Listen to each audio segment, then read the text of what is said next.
கவனிப்போம். அது அறிவிப்பு இருக்குதுங்களாம்மா? ஆமாம், ஜெபம்லாம் ஒன்றும் இல்லைல்ல. சரி, கர்த்தருடைய கிருபையினால் 2 வாரங்கள் நீடி ஆயுளை குறித்து பேச வேண்டும் அப்படின்னு 2 செய்தி வச்சுருக்கிறேன். 2மே சின்ன சின்ன செய்தி தான். அந்த சின்ன செய்தி கூட சொல்ல முடியாதபடிக்கு கொஞ்சம் ரிவைஸ் பண்ண வேண்டியது இருக்குது. ஆகவே முயற்சி பண்ணுறேன். நீங்கள் ஒத்துழைச்சிங்கன்னா கடகடன் வேகமாக போயிடலாம். இல்லைனா இன்றைக்கி பாதி நிப்பாட்டிட்டு திருவிருந்து வரைக்கும் இழுத்துட்டு போகணும். சரி, ஆகவே அதில் நீங்கள் ஒத்துழைங்கள். கர்த்தர் நம்மளை ஆசீர்வதிப்பாராக. கர்த்தர் நமக்கு தீர்க்காயுசை தேவன் கட்டளையிட்டிருக்கிறார். சொல்லுங்கள், நான் தீர்க்காயுசோடு இருப்பேன்.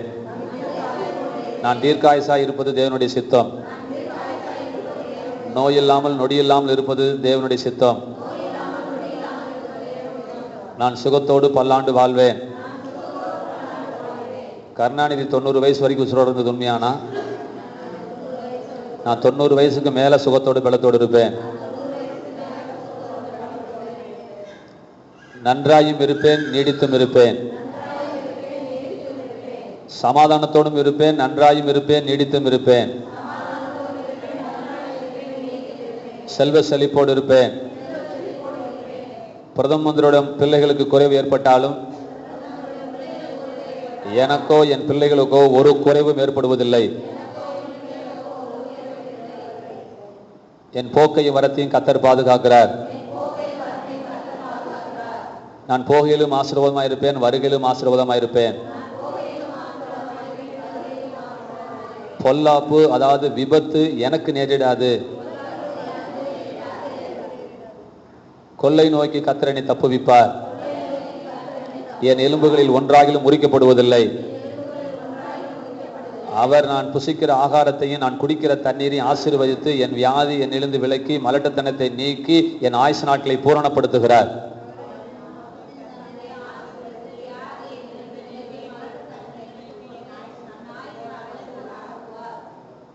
ஜான்சி,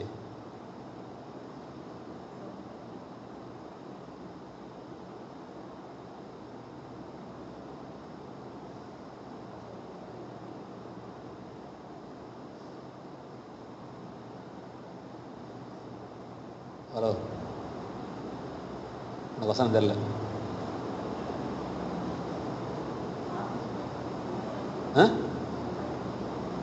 வசனம் சொல்லு பண்ணி நோட்டை மூடும். முதல்ல நீங்கள் நோட்ஸ் எடுக்கூட. நீ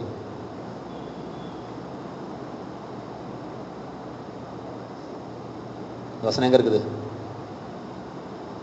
இந்த வசனம் எங்கே இருக்குது?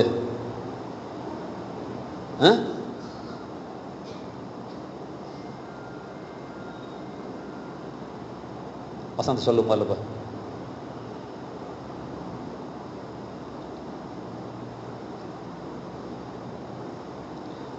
உன்னால இத்தனை பேர்த்தோட ஆசீர்வாதத்துக்கு நீ சாபமா இருக்கிற.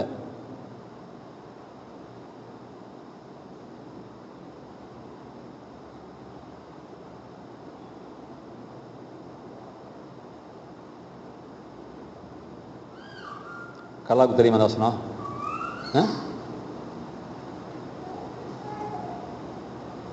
அனிதாவுக்கு தெரியாது.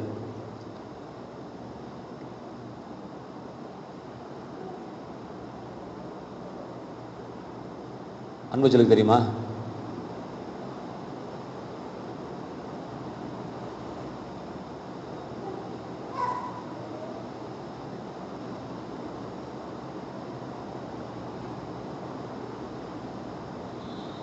இப்போ என்ன செய்யலாம் அவங்கள?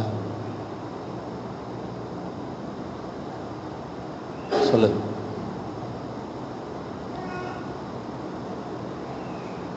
வசனாக்கு தெரியுமா?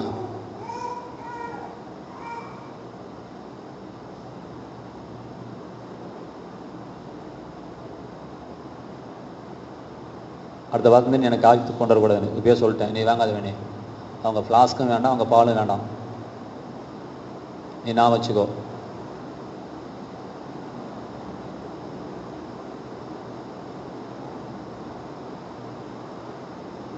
என்ன அன்பு செல்வி?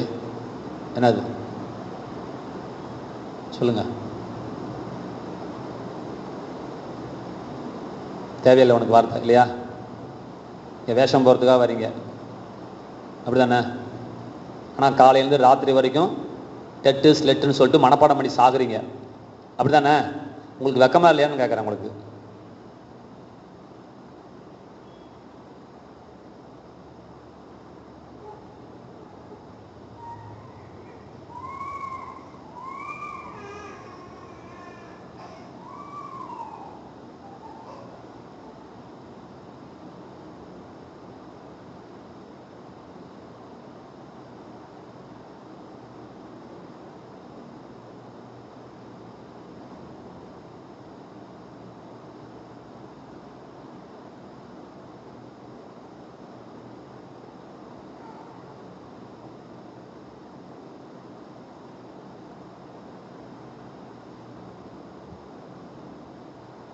கூட்டம் முடிஞ்சு 8 மணிக்கு பஸ் ஓடிடுவீங்க.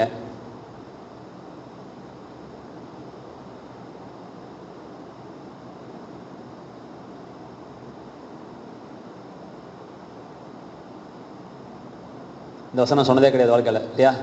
உனக்கு வெக்கமா இல்லை அன்பு சொல்லி? உண்மையிலே சொல்லு, உனக்கு வெக்கமா இல்லை? எங்கள் அம்மா இருந்தால் கூட சொல்லிவிடும் நான் இத்தனை தடவை சொன்னதுக்கு.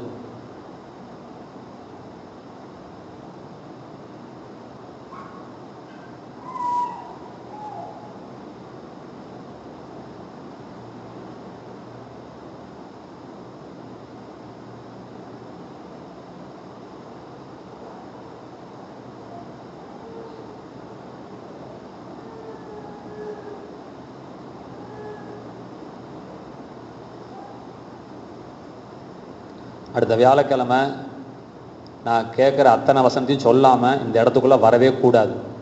ஜான்சி, அன்பு சொல்லி 2 பேருக்கு நான் சொல்கிறேன். நான் ஜான்சி, நீ நோட்டை மூடுன்னு சொன்னேன், நீ நோட்ஸ் எடுக்கவே கூடாது. நான் முதல் நோட்டை மூடு. நீ ஆராதனைக்கே வரக்கூடாது. நான் திரும்பி சொல்கிறேன். என்னென்ன வசனம் வீட்டில் போய் ஃபோன் அடிச்சு கேட்க கேட்ட.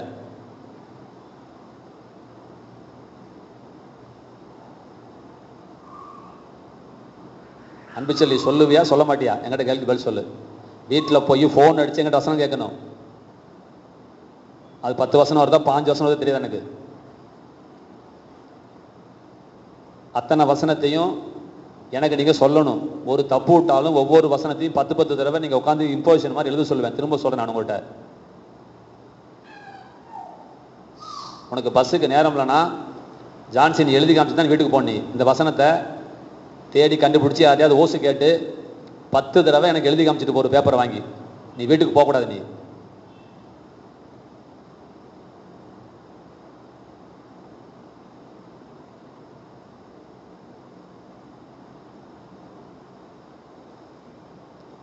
கும்பலில் கோவிந்தா போடுறதுக்காக வந்துட்டு இருக்கிறோம், அப்படி தானே சார்? உங்களுக்கு தெரியுமா சார் இந்த வசனம் எங்கே இருக்குது? என்ன எங்கே இருக்குதுன்னு தெரியாதுனாலும் பரவாயில்ல, அந்த வசனம் சொல்கிறத சொல்லுங்கள் பார்க்கலாம். ஒப்பிக்க வேணாம். அப்படி எழுத்து மாறாமல் புள்ளி மாறாமல் ஒப்பிக்க சொல்லுங்கள் பார்க்கலாம். தெரியாதுல்ல? அவர் நம்ம திங்கிற சோத்தையும் குடிக்கிற தண்ணியை ஆசீர்வதிச்சு என்னமோ செய்கிறேன்னு இருக்கிறார். அதில் ஒரு 3 பாயிண்ட் வரும்.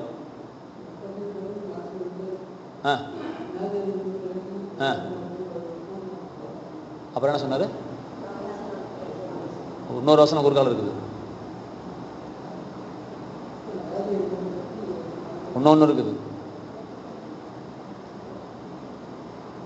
அது என்ன வசந்தா? மலட்டுத்தன்மை எடுத்து போறேன்னு சொல்லியிருக்காங்க.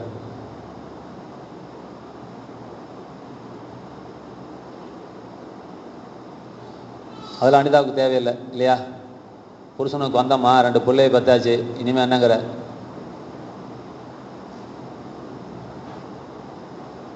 நமக்கு எதுக்கு வசனம்? பிரியாணி செய்கிறது எப்படி, வான்கோழி சூப் வைக்கிறது எப்படின்னா கற்றுக்குவீங்க. இதை கற்றுக்க முடியாது.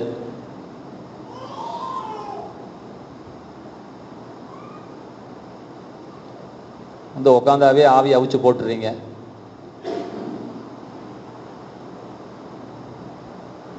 இதில் சிரிப்பு உனக்கு.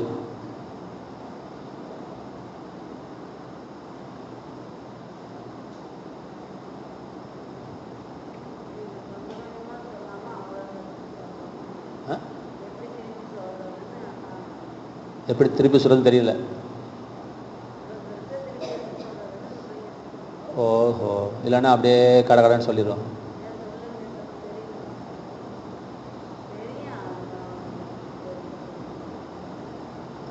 அவர் சொன்னதுக்கு அப்புறம் தெரியும்.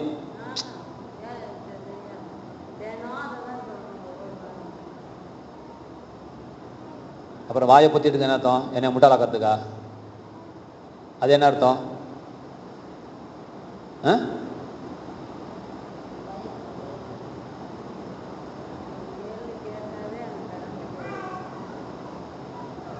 இவர் நீ ஆண்டோடைய பிள்ளை தானே, பைபிளுக்கு உண்மையாக சொல்லு. அந்த வசனம் சொல்லும்போது நீ சொல்லலை, உனக்கு தெரியாதனால நீ சொல்லலை, சரியா தப்பான்னு சொல்லு, அதுக்கிட்ட சொல்லு. நான் உன்னைய பார்த்துட்டு தான் இருக்கிறேன்.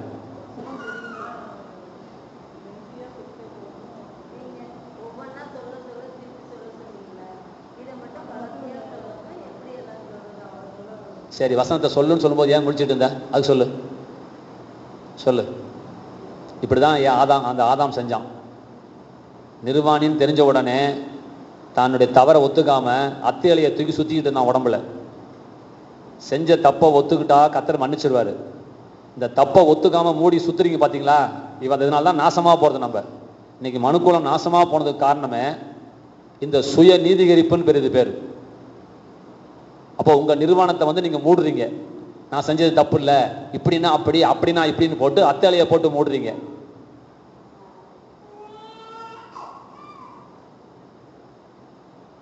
நான் கேட்டனா இல்லையா?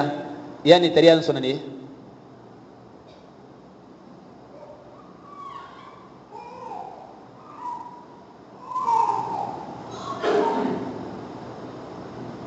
தெரியாதுன்னு சொன்னியா சொல்லியா? அதுக்கு என்ன அர்த்தம்? இது பொய்யா அது பொய்யா?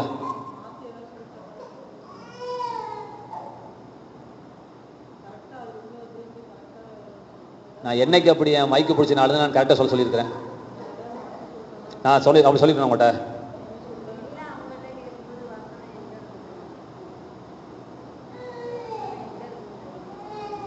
வசனம் எங்க இருக்குதுன்னு கேட்டுட்டு எங்க இருக்குன்னு சொல்லாட்டாலும் பரவாயில்ல, வசனத்தை சொல்லுங்கன்னு சொன்னேன்.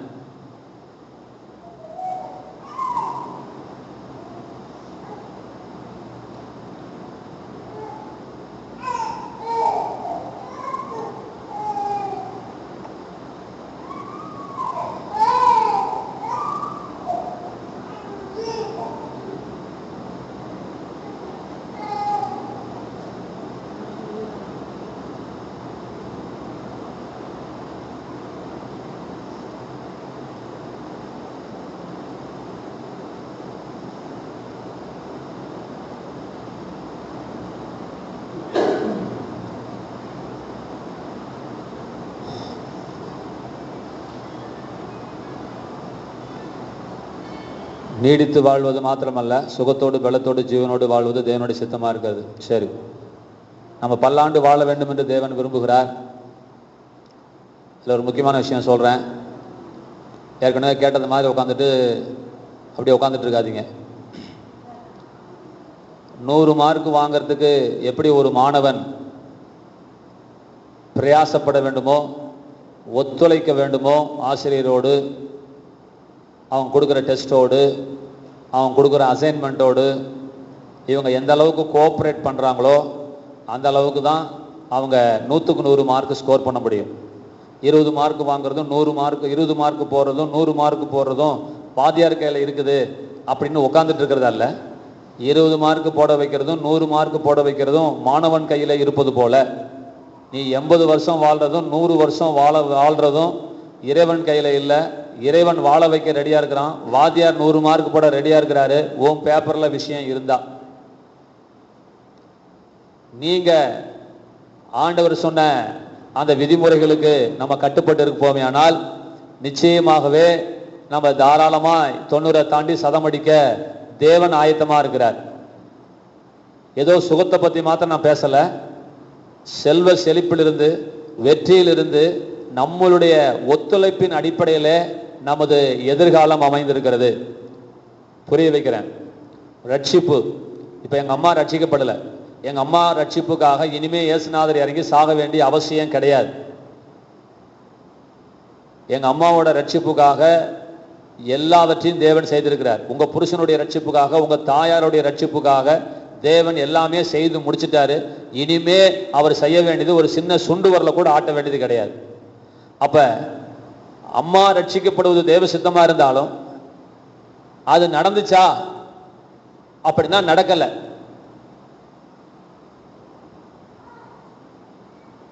நான் சொல்றது புரியலன்னா அப்படியே உட்காந்துட்டு இருப்பீங்க மண்ணு கொண்டா மாதிரி. அம்மா ரட்சிக்கப்படுவது தேவ சித்தம். அம்மாவுக்காக தேவன் செத்துட்டார். ஆனா எங்க அம்மானு ரட்சிக்கப்படலை. நாங்களும் தான் ஜெபம் பண்ணிட்டு இருக்கிறோம். அம்மா ரட்சிக்கப்படலை. அப்ப நம்மளுடைய ஜெபம் பத்தல, நம்மளுடைய முயற்சி பத்தலைங்கிறது தான் அப்பட்டமான 100க்கு 100 உண்மை. அப்ப நம்ம எங்க ஒரு ரட்சிக்கப்படாதவன் ரட்சிப்புக்குள் வரத்திற்கு நம்ம இன்னும் பிரயாசப்பட வேண்டும். இது போதாது என்று தேவனுடைய கணக்கு சொல்லுகிறது. இது பத்தல. ஒரு முள்ளு செடியை புடுங்கி போறது வேற, 1 ஏக்கர்ல இருக்கிற முள்ளு செடியை பிடுங்கி போறது வேற, ஒரு கீத்து கொட்டாயை பிரிக்கிறது வேற, ஒரு அரண்மனையை இடிக்கிறது வேற. நீ அரண்மனைக்கு முன்னாடி போயிட்டு இயேசுவின் நாமத்தில் தரைமட்டமாகட்டும் சொல்லிட்டு இருந்தா அது தரமட்டமாக போறது கிடையாது. நீங்கள் பிரயாசப்பட்டால் தான் வெற்றியை காண முடியும். உட்காந்துக்கிட்டு பஜனை பாடிட்டு இருக்கிற வாழ்க்கையில வெற்றி பெற முடியாது. நான் வெற்றி பெறுவேன் கூத்தடிச்சிட்டு இருக்கிற யாருமே இந்த உலகத்தில் வெற்றி பெற்றதா சரித்திரம் கிடையாது. அது உங்களை செயல்பாட்டுக்கு நேராக இந்த வார்த்தை உந்தி தள்ளுவதற்காக அது ஒரு ஸ்டார்டிங் கியர் போல ஆண்டவர் அந்த அறிக்கையை கத்தர் வைத்திருக்கிறார். நான் வெற்றி பெறுவேன்னு சொல்லும் பொழுது மானம் வந்து, சூடு வந்து, சொரணை வந்து, நான் வெற்றி பெறுவேன்னு சொல்லியிருக்கேனே, வாழ்ந்து காட்டுறேன்னு சொல்லியிருக்கேனே, நான் அதுக்கு ஏதாவது ஏற்பாடு செய்யறேனா, அதுக்கு ஏதாவது முயற்சி பண்றேனா என்று நம்மளை ஆராய்ந்து பார்த்து நான் சொன்ன வார்த்தைக்கு நேராய் நாம் ஏதாவது செயல்பட முடியுமா என்று உன்னை செயல்படுத்துவதற்காக அந்த வார்த்தை. ஏதோ சும்மா உட்காந்துக்கிட்டு ஓம் சுக்லாம் பதனமக கன்னி சுத்தாய நமக அப்படின்னு சொல்றது போல, ஒரு மந்திரம் சொல்லுவது போல நீங்க சொல்லிட்டு தப்பிச்சுக்கலாம் நினைக்கூடாது.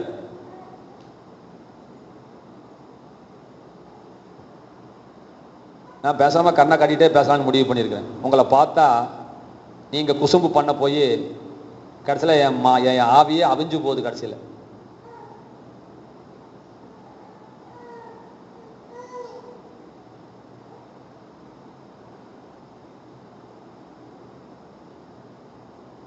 இன்னைக்கு வீட்டில் போய் என்ன வசனம் நீ கேட்கலன்னா அதுக்கப்புறம் உயிர் போகிற வரைக்கும் உங்க ஊரில் கை கழுவ மாட்டேன். இது நான் வச்சுக்கோ. இன்னைக்கு நான் சொல்றேன் தேவ சமூகத்தில். அப்ப நம்ம ரட்சிப்பு நிறைவேறுவதற்கு ஒரு மனிதன் எவ்வளவு பாடுபடுகிறானோ, ஒரு மாணவன் 100 மதிப்பெண் வாங்குவதற்கு எவ்வளவு பாடுபடுகிறானோ, அந்த அளவுக்கு நம்ம 100 வயசு வாழ்றதுக்கும் நம்ம தேவனோட ஒத்துழைக்கணும். இதை நான் வச்சுக்கோங்க. உன் வாழ்க்கையில நீ நல்ல இடத்துக்கு நீ வருவதற்கும் நீ ஒத்துழைக்கணும். சும்மா உட்காந்துக்கிட்டு அப்படியே உட்காந்துட்டு இருக்கிறது இல்லை. நம்ம என்ன முயற்சி பண்றோம், இன்னும் என்ன செய்யணும், இதை விட வருமானம் வரத்துக்கு என்ன செய்யணும் என்று நம்ம சும்மா இருக்காம இருக்கிற இந்த வாலிப பிராயத்துல என்ன செய்யலாம், பணம் சம்பாதிக்கிறதுக்கு வேற ஏதாவது வழி இருக்கிறதா, தேவன் வேற ஏதாவது திட்டம் வைத்திருக்கிறாரா, நான் இன்னும் ஏதாவது முன்னேறணுமா, நான் இன்னும் என்னுடைய திறமையை நான் வளர்த்து கொள்ள வேண்டுமா அப்படின்னு நம்ம திறமையை வளர்த்துக்கிறதுக்கு பார்க்கணும். உட்காந்துட்டு புரோட்டா தின்னமா, தூங்கணுமா, 5000 ரூபாய் சம்பளம் வாங்கினோமா, 6000 ரூபாய் செலவு பண்ணோமா, அம்மா கிட்ட 1000 ரூபாய் கேட்டாமா, 500 ரூபாய் கொடுத்தாங்களா, காரி துப்ப மாட்டாங்களா வீட்டுல?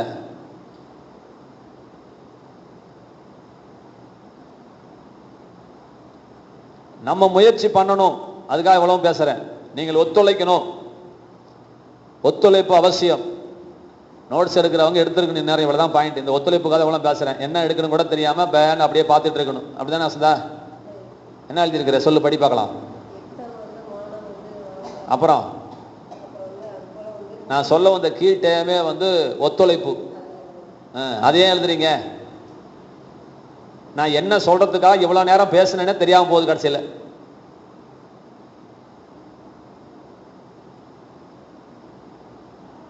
ரட்சிப்பு எழுதுனியா? ரட்சிப்பு இதெல்லாம் மனசுல வச்சுக்கிட்டு தான் எழுதுனா ஒன்றும் புரியாது. ரட்சிப்பு நீ நோட்ஸை மூடு. நீ ஃபுல்லாக நோட்ஸ் எடுக்காதன்னு தமிழில் சொன்னேன். இதை நான் 3ஆவது தடவை சொல்கிறேன். நீ நோட்ஸ் எடுக்காத. நீ வசனத்தை சொல்லாம இனிமேல் நீ நோட்ஸ் எடுக்கூடாது. நீ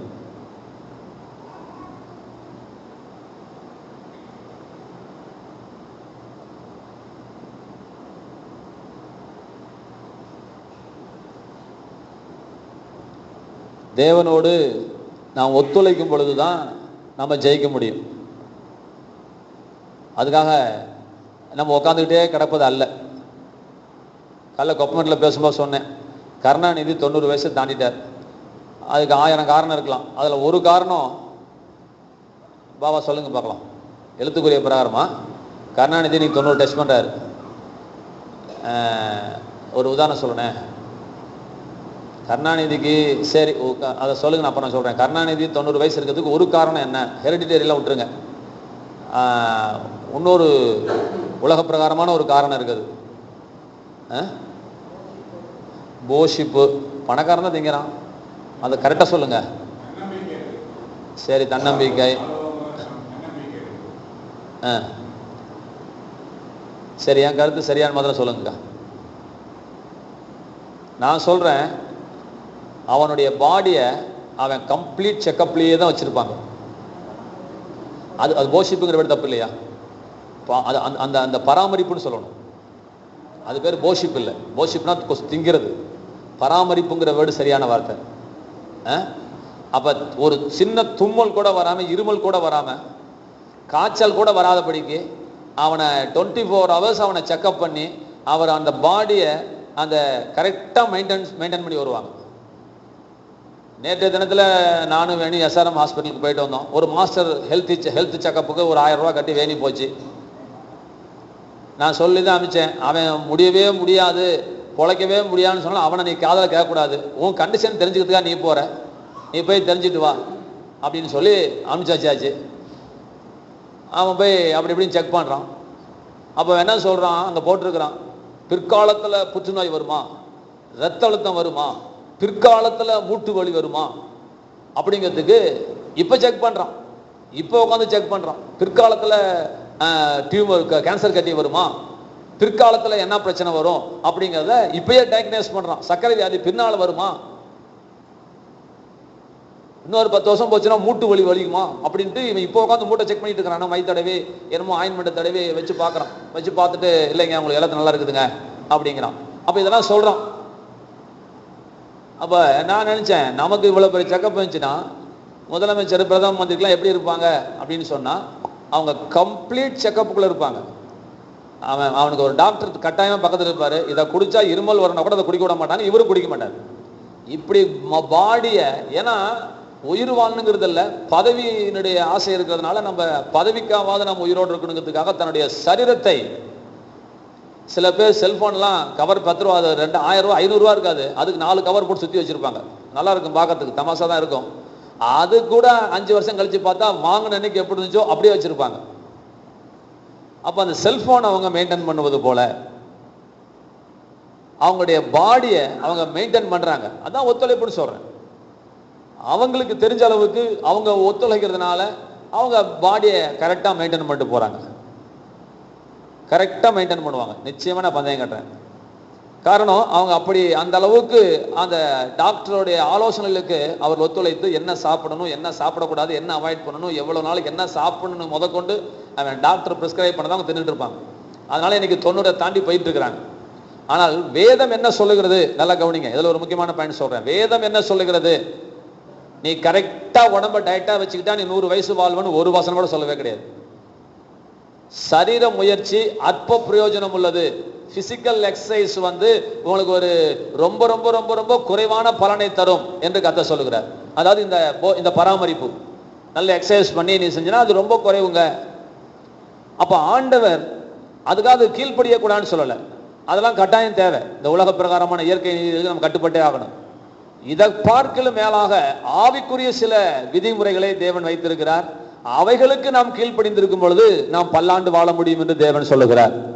எழுத்துக்குரிய விதிமுறைகள் நமக்கு தேவை, ஆவிக்குரிய விதிமுறைகளும் தேவை. இந்த பூமியில நீ நீடித்து வாழ்வதற்கும் நன்றாய் இருப்பதற்கும் உன் தகப்பனையும் உன் தாயையும் கனம் பண்ணுவாயாக அப்படின்னு கதை சொல்லியிருக்கிறார்.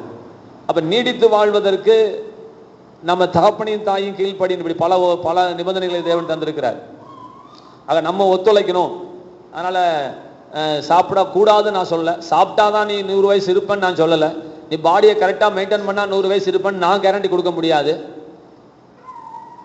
கர்த்தருடைய வசனம் சொல்லுகிறது, என்னுடைய கற்பனைகளுக்கு நீ பயந்திருப்பாயானால், என் கற்பனைகளை கை கொள்ளுவாயானால், உன் தாயின் தகப்பனையும் கனம் பண்ணுவாயானால் உன்னுடைய ஆயுசு நாட்கள் நிச்சயமாக கூடும் என்று கர்த்தர் சொல்லியிருக்கிறார். அப்ப அந்த வார்த்தையை விசுவாசிப்போம், கர்த்தர் கொடுத்த கற்பனைகளுக்கு நம்ம கீழ்ப்படிவோம், நிச்சயமாகவே நம்ம பல்லாண்டு வாழ முடியும். பல்லாண்டு வாழ்றான் சார், லொக்கு லொக்குன்னு இருமிட்டு இருக்கிறதா? இல்லை. ஆண்டவர் சொன்னாரு, நீ நீடித்திருப்பவும் நன்றா இருக்குன்னு சொல்ல, நான் நன்றா இருக்கவும் நீடித்திருப்பதற்கும் என்று கர்த்தர் சொல்லுகிறார். நீ முதல் நல்லா இருக்கணும், ரெண்டாவது நீடிச்சிருக்கணும். முதல் நல்லா இருக்கணும். இந்த நன்றா இருப்பதை ரெண்டா பிரிக்கலாம். ஒன்று சரீரத்தில், ஒன்னொன்று உள்ளத்தில். அதாவது சமாதானமும் பொருளாதார ஆசீர்வாதமும் நிறைவா இருக்கு, அது ரெண்டும் சேர்த்தான் நன்றா இருத்தல். Total wellbeing. டோட்டல் வெல்பீயிங், முழு டோட்டல் வெல்பீயிங் என்ன சொல்லலாம், முழு நலவாழ்வு அப்படின்னு வச்சுக்கலாம். முழு வாழ்வு, டோட்டல் வெல்பீயிங். அந்த டோட்டலாகவே நம்முடைய ஆவி, ஆத்மா, சரீரம், பொருளாதாரத்தில், சந்தோஷத்தில், சமாதானத்தில், பெயரில், புகழில், எல்லாவற்றிலுமே நம்ம வாழ்ந்திருக்க வேண்டும் என்று தேவன் விரும்புகிறார். உன் ஆத்மா வாழ்ந்து சுகமா இருப்பது போல நீ எல்லாவற்றிலும் வாழ்ந்து, அதான் டோட்டல் வெல்பீயிங், எல்லாவற்றிலும் வாழ்ந்து நீ சுகமா இருக்க வேண்டும் என்று கர்த்தர் சொல்லுகிறார். அது மாத்திரமல்ல, நம்முடைய கடமைகளை நாம் முடிக்காமல் இந்த பூ உலகை விட்டு நாம் போய்விடக்கூடாது. நமக்கு நியமிக்கப்பட்ட கடமைகள் இருக்கிறது. ஆகவே அந்த கடமைகளை முடித்து விட்டு தான் நம்ம போக வேண்டும். நாம் ஆசீர்வாதமாக இருந்து மாத்திரமல்ல, மற்றவர்களுக்கும் நாம் ஆசீர்வாதமாக இருக்க வேண்டும். ஆபிரகாம் கர்த்தர் சொன்னார், உன்னை ஆசீர்வதிக்கவே ஆசீர்வதித்து என்று கர்த்தர் சொன்னார். உன்னை ஆசீர்வதிக்கவே ஆசீர்வதித்து அப்படின்னு சொல்லிட்டு பின்னாடி நீ ஆசீர்வாதமா இருப்பாய் அப்படிங்கிறார். இப்ப நீ ஆசீர்வாதமா இருப்பாய் அப்படின்னா இது என்ன அர்த்தம் வசந்தா? திடீர்னு சொல்லி கொடுக்காம கேட்ட அப்படிங்கிறியா?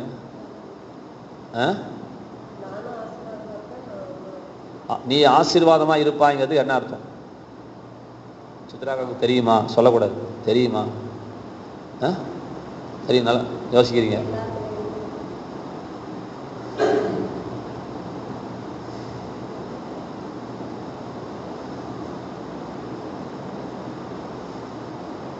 முதல் வார்த்தையே உன்னை ஆசீர்வதிக்கவே ஆசீர்வதித்துட்டாரு.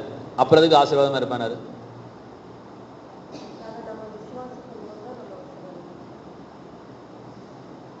என்ன டீச்சர்?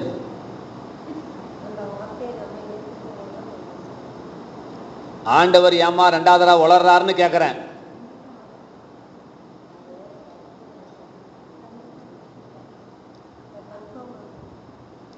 கன்ஃபார்ம் பண்றதுக்கு தான் ஆசீர்வதிக்கவே ஆசீர்வதித்துனாரு.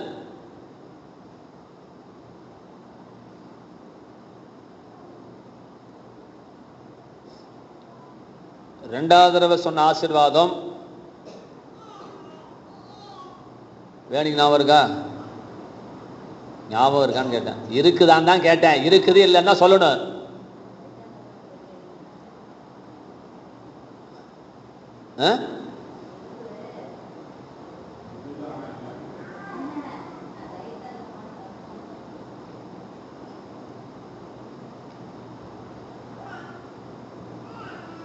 நீ ஆசீர்வாதமா இருப்பாய் அப்படிங்கிற வார்த்தை சித்ராக்கா நான் 100 தடவை சொல்றேன், 101 தடவை சொல்றேன். அது என்ன அப்படின்னா, ஆசீர்வாத வாய்க்காலாய் நீருப்பாய், ஆசீர்வாத வாய்க்காலாய் நீருப்பாய், நீருப்பாய். அந்த வார்த்தை நீ ஆசீர்வாதமா இருப்பாய்னா தமிழ்ல எது விடப்பட்டிருக்குது அப்படின்னா, you will be a blessing என்று கர்த்தர் சொன்னார். அப்படின்னா நீ பிறருக்கு ஆசீர்வாதமா இருப்பாய், நீ பிறருக்கு ஆசீர்வாதமா இருப்பாய். நம்ம ஆசீர்வாதமா இருக்கிறதுனால இன்னருக்கும் நாரா மலராணியர் கற்றதை விரித்துரையாதார போல, இத்த பெரிய பூவா இருந்தும் வாசனை வீசாடி வீணா போனது போல, எவ்வளவு சொத்து இருந்து நீயும் தின்னு நீயே நாசமா போறதுக்கு அது வேஸ்ட். அது பிறருக்கு, தகுதிப்பட்டவர்களுக்கு அது பிரயோஜனப்பட வேண்டும், தேவைப்படுகிறவர்களுக்கு அது பிரயோஜனப்பட வேண்டும், அது கொடுக்கப்பட வேண்டும்.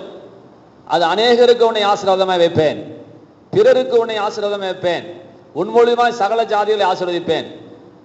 அப்ப அநேகருக்கு ஆசீர்வாதமா இருக்க தேவன் விரும்புகிறார். சரி, இப்ப விஷயத்துக்கு வரோம். நம்ம ஆசீர்வாதமா இருப்போம், இதெல்லாம் நீங்க மனசுக்குள்ள வைங்க. இரண்டாவது, இந்த நீடிய ஆயுளாய் நாம் வாழ முடியாமல் இருப்பதற்கு பிசாசனுடைய உபகரணங்கள் என்ன என்று சொல்லும் பொழுது, வியாதி என்று முதலாவது உபகரணத்தை குறித்து பார்த்தோம். இந்த வியாதியை குறித்து போதுமான அளவு நான் பேசிட்டேன். வியாதி என்பது பிசாசனுடைய வல்லமை. பிசாசனுடைய வல்லமையில் அகப்பட்ட யாவரையும் குணமாக்கும்படி தேவன் சுற்றித் திரிந்தார் என்று வேதத்தில் வாசிக்கிறோம். அப்ப வியாதி என்பது பிசாசனுடைய வல்லமை என்று வேதத்தில் மிக தெளிவாய் சொல்லப்பட்டிருக்கிறது. அது போய் தேவன் கொடுத்தது நினைச்சிட்டு உட்காந்துட்டு முட்டாள்தனமா கத்தர் கொடுக்குறாரு, கத்தர் சோதிக்கிறாருன்னு உளறி கொட்டிட்டு இருக்க கூடாது. உயிர் போற வரைக்கும் சொல்லாதீங்க. நம்ம பிள்ளைகளுக்கு வியாதியை கொடுத்து பாடம் கற்றுக் கொடுக்கறது கிடையாது, கற்றுக் கொடுக்க விரும்புறது கிடையாது. நம்மிலும் நல்ல பிதா நமக்கு வியாதியை கொடுத்து பாடம் கற்றுக் கொடுக்கணுங்கிற அவசியம் கத்தருக்கு கிடையாது. அவர் ஆவிகளின் பிதா, சரீரத்தின் பிதா. அவர்கள் சரீரத்தில் சிக்ஷித்திருக்கும் பொழுது நான் ஆவிகளின் பிதாவுக்கு நாம் அதிகமாய் அடங்கி நடப்பது அதிக அவசியம் அல்ல வாங்குறார். அப்ப அவர் டீல் பண்ற இடம் நம்மளுடைய ஆவி, நம்முடைய சரீரம் அல்ல. அவர் ஆவியில டீல் பண்றாரு. அவை வியாதி அவர் கொடுக்கிறாரு. நீங்க உங்க மனதுக்குள்ள இருக்கிற அந்த விஷத்தை நீங்கள் எடுத்தாதான் நம்ம நல்லா இருக்க முடியும். இதெல்லாம் மனதில் வச்சுக்கொள்ளுங்க. உயிர் போனா கூட கத்தர் வியாதியை கொடுக்கிறார் நீங்க சொல்லவே கூடாது. இதெல்லாம் மனுமக்களை பிசாசு ஏமாற்றி வஞ்சனைக்குள்ளாக்கி கடவுளை குறித்து ஒரு தவறான ஒரு ப்ரொஃபைலை கொடுத்து, ஒரு தவறான ஒரு பிக்சரை கொடுத்து, தவறான ஒரு படத்தை குறித்து பாத யாத்திரை போகணும், மொட்டை அடிச்சுக்கணும் அப்படின்னு சொல்லி இப்படிலாம் ஒரு மாய காரியங்களை உண்டாக்கி இறைவனை விட்டு எவ்வளவு தூரப்படுத்த முடியுமோ அவ்வளவு தூரப்படுத்தி வைத்திருக்கிறது. அவை இது பார்க்கறதுக்கு சின்ன விஷயமா இருந்தாலும் ஒரு பெரிய விஷயமாக பின்னாடி இதனுடைய விளைவுகள் அதிகமாக இருக்கிறது.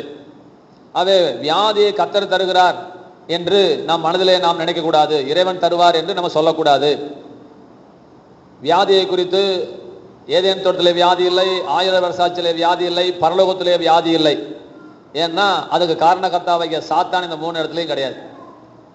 அதனால இந்த வியாதிகள் அந்த இடத்துல 3 இடத்துலையும் வராமல் கத்தர் பாதுகாத்துக்கிட்டார். அது இருந்துச்சு, வியாதி இல்லாமல் இருந்தது. அப்ப இறைவனுடைய சித்தம் என்ன? வியாதி இல்லாமல் நாம் வாழ வேண்டும் என்பது என்னுடைய சித்தமா இருக்கிறது. இப்ப என்ன செய்தாரு? நம்ம வியாதியோடு மனிதர்கள் கஷ்டப்படுறதுனால அப்ப தேவனுடைய திட்டம் அவர் ரத்தத்தை சிந்துவது மாத்திரமல்ல, அவருடைய தழும்புகளால் நாம் குணமாக வேண்டும் என்று தேவன் ஒரு சட்டத்திட்டத்தை அவரே எழுதி வைத்தபடியால் தன்னுடைய சரீரத்தை பிக்க கொடுத்ததுனால, அவர் உடம்புல சவுக்கடிப்பட்டதுனால, அது தழும்பு வந்ததுனால அந்த தழும்புகளால் நாம் குணமானோம் என்று தேவன் ஏற்கனவே சொல்லி வச்சதுனால நம்முடைய சுகத்திற்காக அவர் கல்வாரி சிலுவையில் அடிக்கப்பட்டார். ஆமென் சொல்லுங்க. போகும் சொல்றேன், உங்களுக்கு வியாதி குணமாகலன்னா ஒரு நிமிஷம் உட்காந்துக்கிட்டு நான் சொல்லித்தரேன். பரமபத்தில் ஏறி இருக்கிற மாதிரி ஒரே ஒரு நிமிஷம் கல்வாரி சிலுவையில் இயேசு உனக்காக அடிக்கப்பட்டதை தியானிச்சு, அவர் கைகளில் ஆணி கடாவப்பட்டதை அடிப்பதை பார்த்து, விழாவில் ஈட்டி குத்தப்பட்டதை பார்த்து, அவர் நெத்தியில அவர் தலையில முள்கிரீடம் சூடப்பட்டதை பார்த்து, அங்கிருந்து ரத்தம் வடிவதனை நிச்சயம் நீ பார்ப்பாயானால், அது உன்னுடைய சுகத்துக்காக வாங்கப்பட்ட அடியை நினைப்பையானால் நிச்சயமாகவே உனக்கு ஒரு தெய்வீக சுகம் உண்டு. நான் வேணா சேலஞ்சு பண்ணி தரேன். இதுல எந்த மாற்றமே கிடையாது. அங்கிருந்து தான் சுகம் புறப்பட்டு வருது. இயேசுனார் தலையிலிருந்து அல்ல, காயத்திலிருந்து அல்ல, உன் வியாதிக்காக அவர் காயப்பட்டார் என்ற விசுவாசத்திலிருந்து உங்களுக்கு சுகம் புறப்பட்டு வரும். இது நான் வச்சுக்கோ. ஏதோ பொம்மையை மாட்டி வச்சு அந்த பொம்மையை பார்த்தா சுகம் நினைச்சிட்டு இருக்காதீங்க. உன்னுடைய வியாதிக்காக அவர் அடிபட்டார் என்ற விசுவாசம் உனக்கு சுகத்தை கொடுக்கும். இதை உன்னத பாட்டில் கத்த சொல்லியிருக்கிறார். எப்படி சொல்லியிருக்கார்? கண்மலையின் வெடிப்புகளில் தங்குகிற என் புறாவே. நீ எங்க தங்கணும்? கண்மலையின் வெடிப்புகளிலே. கண்மலை ஆண்டவராக இயேசு கிறிஸ்து, அந்த ஆண்டவராக இயேசு கிறிஸ்து ஆகிய கண்மலை எப்பொழுது பிளக்கப்பட்டது, கண்மலையில எப்பொழுது பிளப்பு உண்டானது, கல்வாரி சிலுவையில 6 அங்குல ஆணியை கையில் அடிக்கும் பொழுது, 8 அங்குல ஆணியை காலில் அடிக்கும் பொழுது, நீ விழாவிலே ஈட்டி பாயும் பொழுது அந்த கண்மலை பிளக்கப்பட்டது. கர்த்தர் சொல்கிறார், கண்மலையின் வெடிப்புகளில் தங்குகிற என் புறாவே என்று கர்த்தர் சொன்னார். அங்க தங்கணும், வந்துட்டு போறதல்ல, தங்குகிற என் புறாவே. ஏதோ வியாதிப்பட்டா உள்ளுக்குள்ள வருது அப்புறம் போறது இல்ல இல்ல இல்ல இல்ல. எப்பவுமே அந்த வெளிப்பாட்டில கர்த்தர் எனக்காக ரத்தம் செஞ்சிருக்கிறார். அதனாலதான் உங்களை அங்க தங்க வைக்கணுங்கிறதுக்காக தான் திருவிருந்துல கொண்டு வந்து அப்பத்திய ரசத்தையும் போட்டு, இதை வாங்கி புசியுங்கள், இதை வாங்கி பானம் பண்ணுங்கள், இது உங்களுக்காக சிந்தப்படும் ரத்தமா இருக்கிறது என்று நம்ம சொல்லுகிறோம். திருவிருந்துல 2 தருகிறோம், ஒன்னு ரத்தம், ஒன்னு ரசம், ஒன்னு அப்பம். இந்த ரசம் இயேசு கிறிஸ்துவின் ரத்தத்துக்கு அடையாளமாகவும் அந்த அப்பம் இயேசு கிறிஸ்துவின் மாம்சத்துக்கு அடையாளமா இருக்கிறது. Right sir. அந்த ரசம் எதை காட்டுகிறது என்று சொன்னா, அன்பு சொல்லி என்னங்க, இந்த ரசத்துல இருந்து தேவன் மனுக்குலத்துக்கு கொடுக்கிற அல்லது கிறிஸ்தவர்களுக்கு கொடுக்கிற செய்தி என்ன? சொல்லுங்க, கரெக்டா பேசுங்க. பாவங்கிற வேர்டு எனக்கு கேட்குது, அதுக்கப்புறம் கேட்கல. சொல்லு வசந்தா, என்ன சொல்லுது? பாவத்துக்கு அடையாளம். அப்ப பாவத்தை நம்ம ஏத்துக்கிறோமா? பாவத்துக்கு அடையாளம் அது.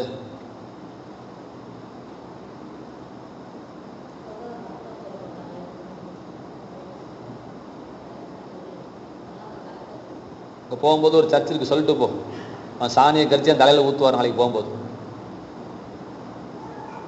ரத்தம் வந்து இயேசு கிறிஸ்துவோட ரத்தம் வந்து பாவத்தை காட்டுதுன்னு சொல்லிட்டு போங்க. சொல்லுக்கலாம்.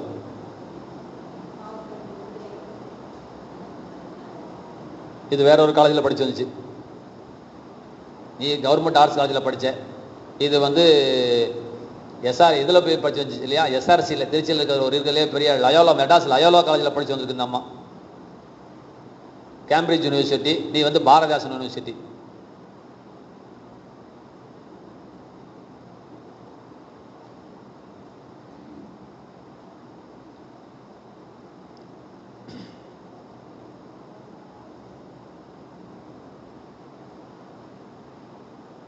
பாலு, நீங்கள் சினிமா ஆக்டர் மாதிரி வந்துட்டு ஷோ பண்ணிட்டு போகாதீங்க. வார்த்தையோடு இசைந்து வாழுங்க. உங்கள் வெற்றிக்கு நான் சொல்கிறேன், வாழலாம். 3 வேளை சோத்துக்கு கர்த்தர் காசு கொடுப்பாரு. இதில் நான் கையெழுத்து போடுறேன். இல்லைன்னா நீங்கள் இயேசுவே இல்லைன்னு சொல்லிட்டு செருப்பால் அடிச்சுட்டு ஆண்டர் விட்டு போயிடலாம். கல்யாண வீட்டுக்கு போனால் வேலைக்காரனுக்கு வவுர் ரொம்பும், பிச்சைக்காரனுக்கு வவுர் ரொம்பும், சொறி நாய்க்கு வவுர் ரொம்புது, கும்பலோட கும்பலாக வந்துட்டு போனவனுக்கும் வவுர் ரொம்புது, மாப்பிள்ளைக்கும் வயிறு ரொம்புது. எப்படி ரொம்புதுங்கிறதா முக்கியம். அதுபோல நாயையும் பன்னியும் போஷிக்கிற கர்த்தர் உங்களை போஷிப்பார். இதல்ல, நல்ல ஒரு வெற்றியுள்ள ஒரு வாழ்க்கை வாழ வேண்டும் சொல்லி அதான் நான் உங்களோட சொல்லுவேன். உங்க கூட அட்லீஸ்ட் உங்க கூட MBA படிச்சவன் சம்பாதிக்கிற சம்பாத்தியத்தை விட 1000 நீங்க எக்ஸ்ட்ரா சம்பாதிக்கலன்னா நீங்க வந்து வேஷம் போட்டுட்டு இருக்கீங்கன்னு அர்த்தம்.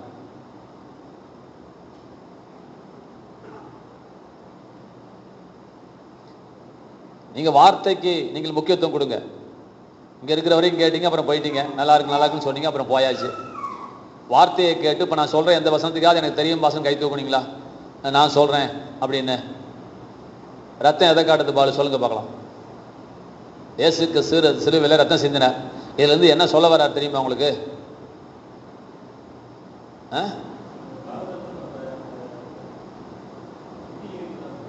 சுத்திகரிக்கிறார். வசந்தா சொல்லு.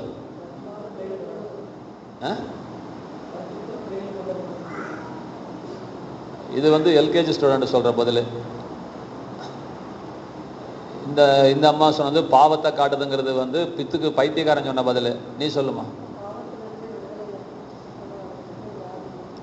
பாவத்திலிருந்து விடுதலை ஆக்குவதற்காக அப்படி இந்த அம்மா சொல்றாங்க. சரி, நல்ல வேலை பாவ மன்னிப்புனா சொல்லாமல் போயிட்டீங்க. கர்த்தர் பாவ மன்னிப்புன்னு சொன்னார். உங்கள் பாவ மன்னிப்புக்காக சிந்தப்பட போகிற என்னுடைய ரத்தமாக இருக்குதுன்னு சொன்னார். அது உண்மைதான். இன்னொரு உண்மை அதில் மறைந்திருக்கிறது. என்னன்னு மாத்திரம் நான் வச்சுக்கொள்ளுங்க. பழைய ஏற்பாட்டு காலத்தில் பாவம் மன்னிக்கப்பட்டது. அந்த செஞ்ச தப்புக்கு தந்தது போல ஆடோ குருவியோ புறாவோ அடித்து தப்பு செய்வாங்க. ஆண்டோட்ட போய் இந்த தப்புக்கு இந்த பிராயச்சித்தன்னு சொல்லுவார். உடனே அந்த பலியை செலுத்துவாங்க. பாவ நிவாரண பலி, குற்ற நிவாரண பலின்னு இருக்குது. அந்த பலியை செலுத்துவாங்க. அக்னி இறங்கி அதை பச்சித்து போட்டுருன்னு கர்த்தர் மன்னிச்சிட்டாருன்னு அர்த்தம். ஓகே, உடனே இவன் நல்ல மனசாட்சியோட அப்பா அவங்க நன்றிப்பா அப்படின்ட்டு போயிடுவான். அடுத்த தடவை தப்பு பண்ணுவான், அடுத்த தடவை ஒரு ஆடு வெட்டுவான். இது வாழ்க்கை முழுக்க இந்த காரியம் நடந்து கொண்டே இருந்தது. ஆனால் இயேசு கிறிஸ்து வந்ததுக்கு பிறகு இப்போ நம்ம ஆடு மாடு வெட்டிட்டு இருக்கிறோமா அப்படின்னா கிடையாது. இன்னைக்கு யூதர்கள் ஆடு மாடு வெட்டிட்டு இருக்கிறானுங்க. ஏன்னா அவங்க இன்னும் அந்த இயேசு கிறிஸ்துனுடைய பலி அவர்கள் விசுவாசிக்கவில்லை. அவங்க இன்னும் பழைய ஏற்பாட்டிலேயே அந்த குற்ற நிவாரண பலி, பாவ நிவாரண பலின்னு சொல்லிட்டு ஆசாரி போட்டதை கட்டிட்டு உட்காந்துட்டு இருக்கிறாங்க. அந்த தேவாலயத்தை கட்டிட்டு உட்காந்துட்டு பலி செலுத்தி கொண்டிருக்கிறார்கள். ஆனால் இயேசு தம்மைத்தாமே பலி செலுத்தினபடியால் இனி இன்னொரு பலி தேவையில்லை அப்படிங்கிற இடத்துக்கு தேவன் கொண்டு வரார். நல்லா கவனிக்கணும். ஆடு மாட்டினுடைய ரத்தம் போதுன்னா இயேசுநாதர் வர வேண்டிய அவசியம் இல்லை. அது போதுன்னா அது தேவையில்லை. சின்ன லாஜிக். பழைய ஏற்பாடு போதுன்னா புதிய ஏற்பாடு தேவையில்லை. பழைய ஏற்பாடு செய்யறதுல ஏதோ ஒரு குறை இருக்குது, அதுல மாற்றம் தேவைப்படுகிறது, அதுல ஒரு நிறைவு தேவைப்படுகிறது. என்பதை அறிந்தவர் தான் புதிய ஏற்பாட்டை தேவன் உண்டாக்குகிறார். பழைய ஏற்பாடு புதிய ஏற்பாடு என்னன்னு கேட்டா அப்புறம் தெரியலன்னு சொல்லக்கூடாது. இஸ்ரவேல் ஜனங்கள் எகிப்திலிருந்து வெளியே வந்து கானான் தேசத்துக்கு போகும்போது வனாந்திரத்தின் வழியாக கூட்டிட்டு போனாரு. சீன் வனாந்திரத்துல வரும் பொழுது சீனாய் மலையில உட்கார வச்சு கர்த்தர் 40 நாள் மோசையை உட்கார வச்சு அவனோட பேசி 10 கற்பனைகளை தன் விரலால் கல்லுல எழுதி மோசேக்கு கர்த்தர் கொடுத்தார். அதுதான் உடன்படிக்கை, அதுதான் பழைய உடன்படிக்கை. அந்த 10 கட்டளை தான் பழைய உடன்படிக்கை. அதுக்கு முன்னாடி இருந்ததுலாம் பழைய ஏற்பாட்டு காலத்துக்கு முன்னாடி, அதுக்கு அப்புறம் தான் பழைய ஏற்பாடு ஆரம்பிக்கிறது. புதிய ஏற்பாடு எங்க ஆரம்பிக்குது, எப்ப ஆரம்பிக்குது? மத்தேயு, மார்க்கு, லூக்கா, யோவான்ல ஆரம்பிக்கல. மத்தேயு 27, 28லயும் மார்க் 15, 16லயும் இப்படி கடைசி அதிகாரத்துல இயேசு செத்த பிறகுதான் புதிய ஏற்பாடு ஆரம்பிக்கிறது. இயேசு செத்த பிறகுதான் புதிய ஏற்பாடு. இதெல்லாம் மனதில் வச்சுக்கொள்ளுங்க. அப்ப புதிய ஏற்பாடு என்று ஒன்று தேவன் வைத்திருக்கிறார். புதிய ஏற்பாட்டில் இப்ப பலி செலுத்துவது கிடையாது. இயேசு ஒரே தரம் பலியாகி விட்டார். இதுல கவனிக்க வேண்டிய விஷயம் என்ன? எப்படிங்க பரிகாரமா? எதுக்கு பரிகாரம்? ரத்தம் அதான் பேசிட்டு இருக்கிறேன். ஆமா, எதுல இருந்து பரிகாரம்? எதுக்கு பரிகாரம்? பரிகாரங்கிற வேர்டு ஒரு மாதிரி இருக்குதுக்கா. பரிகாரம்னா பிராயச்சித்தம்னு சொல்றீங்க, அதுக்கு ஒரு சப்ஸ்டியூட் கொடுக்குறீங்க. நீங்க சப்ஸ்டியூட் கொடுக்குறீங்க, இதுக்கு பதிலாக இதுன்னு சப்ஸ்டியூட் போடுறீங்க. பரிகாரங்கிற வேர்டு பரிகாரம் கிடையாது. பாவத்துக்கு பரிகாரம் ரத்தம் இல்லைக்கா, பாவத்துக்கு பரிகாரம் இல்லை. நான் சொல்றேன், இப்ப நம்ம பலி செலுத்துறது கிடையாது. இப்ப நம்ம பலி செலுத்துறது கிடையாது. இதனால நம்ம பலி செலுத்துறது கிடையாது. ஏன் பலி செலுத்துறது கிடையாது அப்படின்னா, நல்லா கவனிக்கணும். இன்னொரு தடவை நீ ஆடியோ மாடியோ செலுத்த வேண்டிய அவசியம் கிடையாது. அப்படின்னா என்ன அர்த்தங்க அப்படின்னா, நம்முடைய பாவ மன்னிப்பு மாத்திரமல்ல, பாவத்திலிருந்து ஒரு ஜெயத்தையும் ஒரு மீட்பையும் தேவன் நமக்கு தந்திருக்கிறார். இதுதான் முக்கியமான விஷயம். புதிய ஏற்பாட்டில் இருக்கிற முக்கியமான விஷயம் என்ன? பழைய ஏற்பாட்டு காலத்து மாதிரி அடிக்கடி பலி செலுத்த வேண்டியது, தப்பு செய்ய வேண்டியது, பலி செலுத்த வேண்டியது, தப்பு செய்ய வேண்டியது, பலி செலுத்த, இதெல்லாம் புதிய ஏற்பாட்டில் கிடையாது. ஏன் கிடையாது அப்படின்னா, நம்ம தப்பே செய்யலையானா இல்ல, தப்பு செய்யாம இல்ல, பாவத்திலிருந்து ஒரு பூரண விடுதலையும் ஒரு பூரண ஜெயத்தையும் தேவன் நமக்கு தந்திருக்கிறார். ஆமென் சொல்லுங்க. இப்ப ரத்தம் எதை காட்டுகிறது? நல்லா விளங்கிக்கோங்க. பாவத்திலிருந்து ஜெயத்தை மாத்திரமல்ல, அதுல இருந்து இன்னொரு கோணத்தை திருப்பி வச்சு பார்த்தோம்னா, எந்த பாவத்துக்கும் எந்த கிறிஸ்தவன் மேலும் அதிகாரம் இல்லை. இதுதான் நீங்க சொல்லணும். வசந்தா, இதுதான் நான் எதிர்பார்த்த பதில். ரத்தம் அதை காட்டுது, ரத்தம் அதை காட்டுது, ரத்தம் அதை காட்டுதுன்னா உளறி கொட்டிக்கிட்டு இருக்கக்கூடாது. சித்ராக்கா, நீங்க மனசுல வச்சுக்கோங்க, உயிர் போற வரைக்கும் நான் செத்தாலே நீங்க மறக்கூடாது. ரத்தம், இயேசு கிறிஸ்துவின் ரத்தம் கல்வாரி சிலுவையில அது எதை காட்டுது அப்படின்னு சொன்னா, பாவத்தினுடைய மீட்பு மாத்திரமல்ல, எந்த பாவமும் எந்த கிறிஸ்தவனையும், அதாவது இயேசுனுடைய மரணத்தை விசுவாசிக்கிற எவனையும் எந்த பாவமும் மேற்கொள்ள முடியாது. நீங்கள் கிருபைக்கு கீழ்ப்பற்றாமல், நீங்கள் நியாயப்பிரமாணத்துக்கு கீழ்ப்பற்றாமல் கிருபைக்கு கீழ்ப்பற்றிருக்கிறபடியால் பாவம் உங்களை மேற்கொள்ள மாட்டாது. பாவம் உங்களை மேற்கொள்ள மாட்டாதுன்னு சொன்னோன்னே நீங்க பாவம் செய்ய முடியாதுன்னு கர்த்தர் சொல்லல. நல்லா கவனிக்கணும். உன்னை அது மேற்கொள்ளாது என்று கர்த்தர் சொல்ல. உன்னை மேற்கொள்ளாது, உன்னை மேற்கொள்ளாது. நாய் நம்மளை சண்டை போட்டு ஜெயிச்சிச்சுன்னா எவனா வீட்டுல நாய் வளர்ப்பானா? மாடு நம்மளை முட்டி கீழே தள்ளிட்டே இருந்துச்சுன்னா எவனா வீட்டுல மாடு வளர்ப்பானா? மாடு முட்டாம இல்லை. ஆனா மாட்டை, அது உனக்கு உன்னை விட சக்தி அதிகமா இருந்தாலும் அதை நீ அடக்கி ஆள முடியும், அதை அடக்க முடியும். அது என்னதான் திமிர்னாலும் மூக்குனாங்க போட்டு குத்தி இழுத்து உட்கார வைக்கிற பார்த்தீங்கன்னா, யானை அவ்வளவு பெரிய உருவமா இருந்தாலும் அதனோட அங்குசத்தை போட்டு சின்ன பையன் அடக்கிறான் இல்லைங்களா, அடக்க முடியும். அப்ப பாவத்தை நம்மளால மேற்கொள்ள முடியும். அதனால அதை போய் விளையாண்டுட்டு சொல்லல. அது எவ்வளவு பெரிய பாவமா இருந்தாலும் அதை அடக்க முடியும், அதை ஜெயிக்க முடியும். அது உன்னை மேற்கொள்ளாது என்று கர்த்தர் வாக்குத்தத்தம் பண்ணியிருக்கிறார். இப்ப திருவந்தில ரத்தம் எடுக்கிறது எதுக்கு? நம்ம ரத்தத்தை சாப்பிட்றது எதுக்கு? அப்ப ரசத்தை சாப்பிட்றது எதுக்குன்னா, அவர் சிந்தின ரத்தம். எதுக்காக அந்த ரத்தம் சிந்தப்பட்டது? இதை சிந்தித்து பார்ப்பதுக்காக தான் திருவிருந்து. அப்ப எந்த பாவமும் கிறிஸ்தன் என்ன செய்ய முடியாது? மேற்கொள்ள முடியாது. அப்ப மாமிசம் பிக்கப்படுறது எது காட்டுகிறது? கரெக்டா சொல்லு. இந்த வார்த்தை தான் எதிர்பார்க்கிறேன்னு சொல்லிட்டே இருக்கிறேன். திரும்பி திரும்பி வியாதி பரிகாரம் சொல்லக்கூடாது. அந்த இதை புரிய வைக்கிறது அங்கிருந்து இங்க வரேன். இந்த ரத்தம் புரிஞ்சாதான் மாம்சம் புரியும். இந்த ரத்தத்தோட கான்செப்ட் புரிஞ்சாதான் நமக்கு எதோட கான்செப்ட் புரியும்? அவருடைய மாம்சத்தோட கான்செப்ட் புரியும் நமக்கு. என்ன பாலு? ரத்தம் எதை காட்டுது? எந்த பாவமும் ஒரு கிறிஸ்தவனை செய்ய முடியாது. பாருங்க, உங்க ஃப்ரெண்டு சிகரெட் குடிக்கலாம், நீங்களும் சிகரெட் குடிக்கலாம். நான் சேலஞ்சு பண்றேன், அவனால சிகரெட் விட்டு வெளியே வர முடியாது. நீங்க நினைச்சீங்கன்னா அந்த பாவத்தை என்ன செய்ய முடியும்? ஆமா, அவன் அதை விசுவாசிக்கல, அவன் இயேசு கிறிஸ்துவோட மரணத்தை விசுவாசிக்கல, அவன் உண்மையிலே அவனுக்கு பாவத்திலிருந்து அவனுக்கு மீட்பு கிடையாது. நமக்கு மீட்பு இருக்கிறது. நமக்கு என்ன இருக்குது? நமக்கு மீட்பு இருக்கிறது. அது மாத்திரம் விளங்கிட்டா போதும்.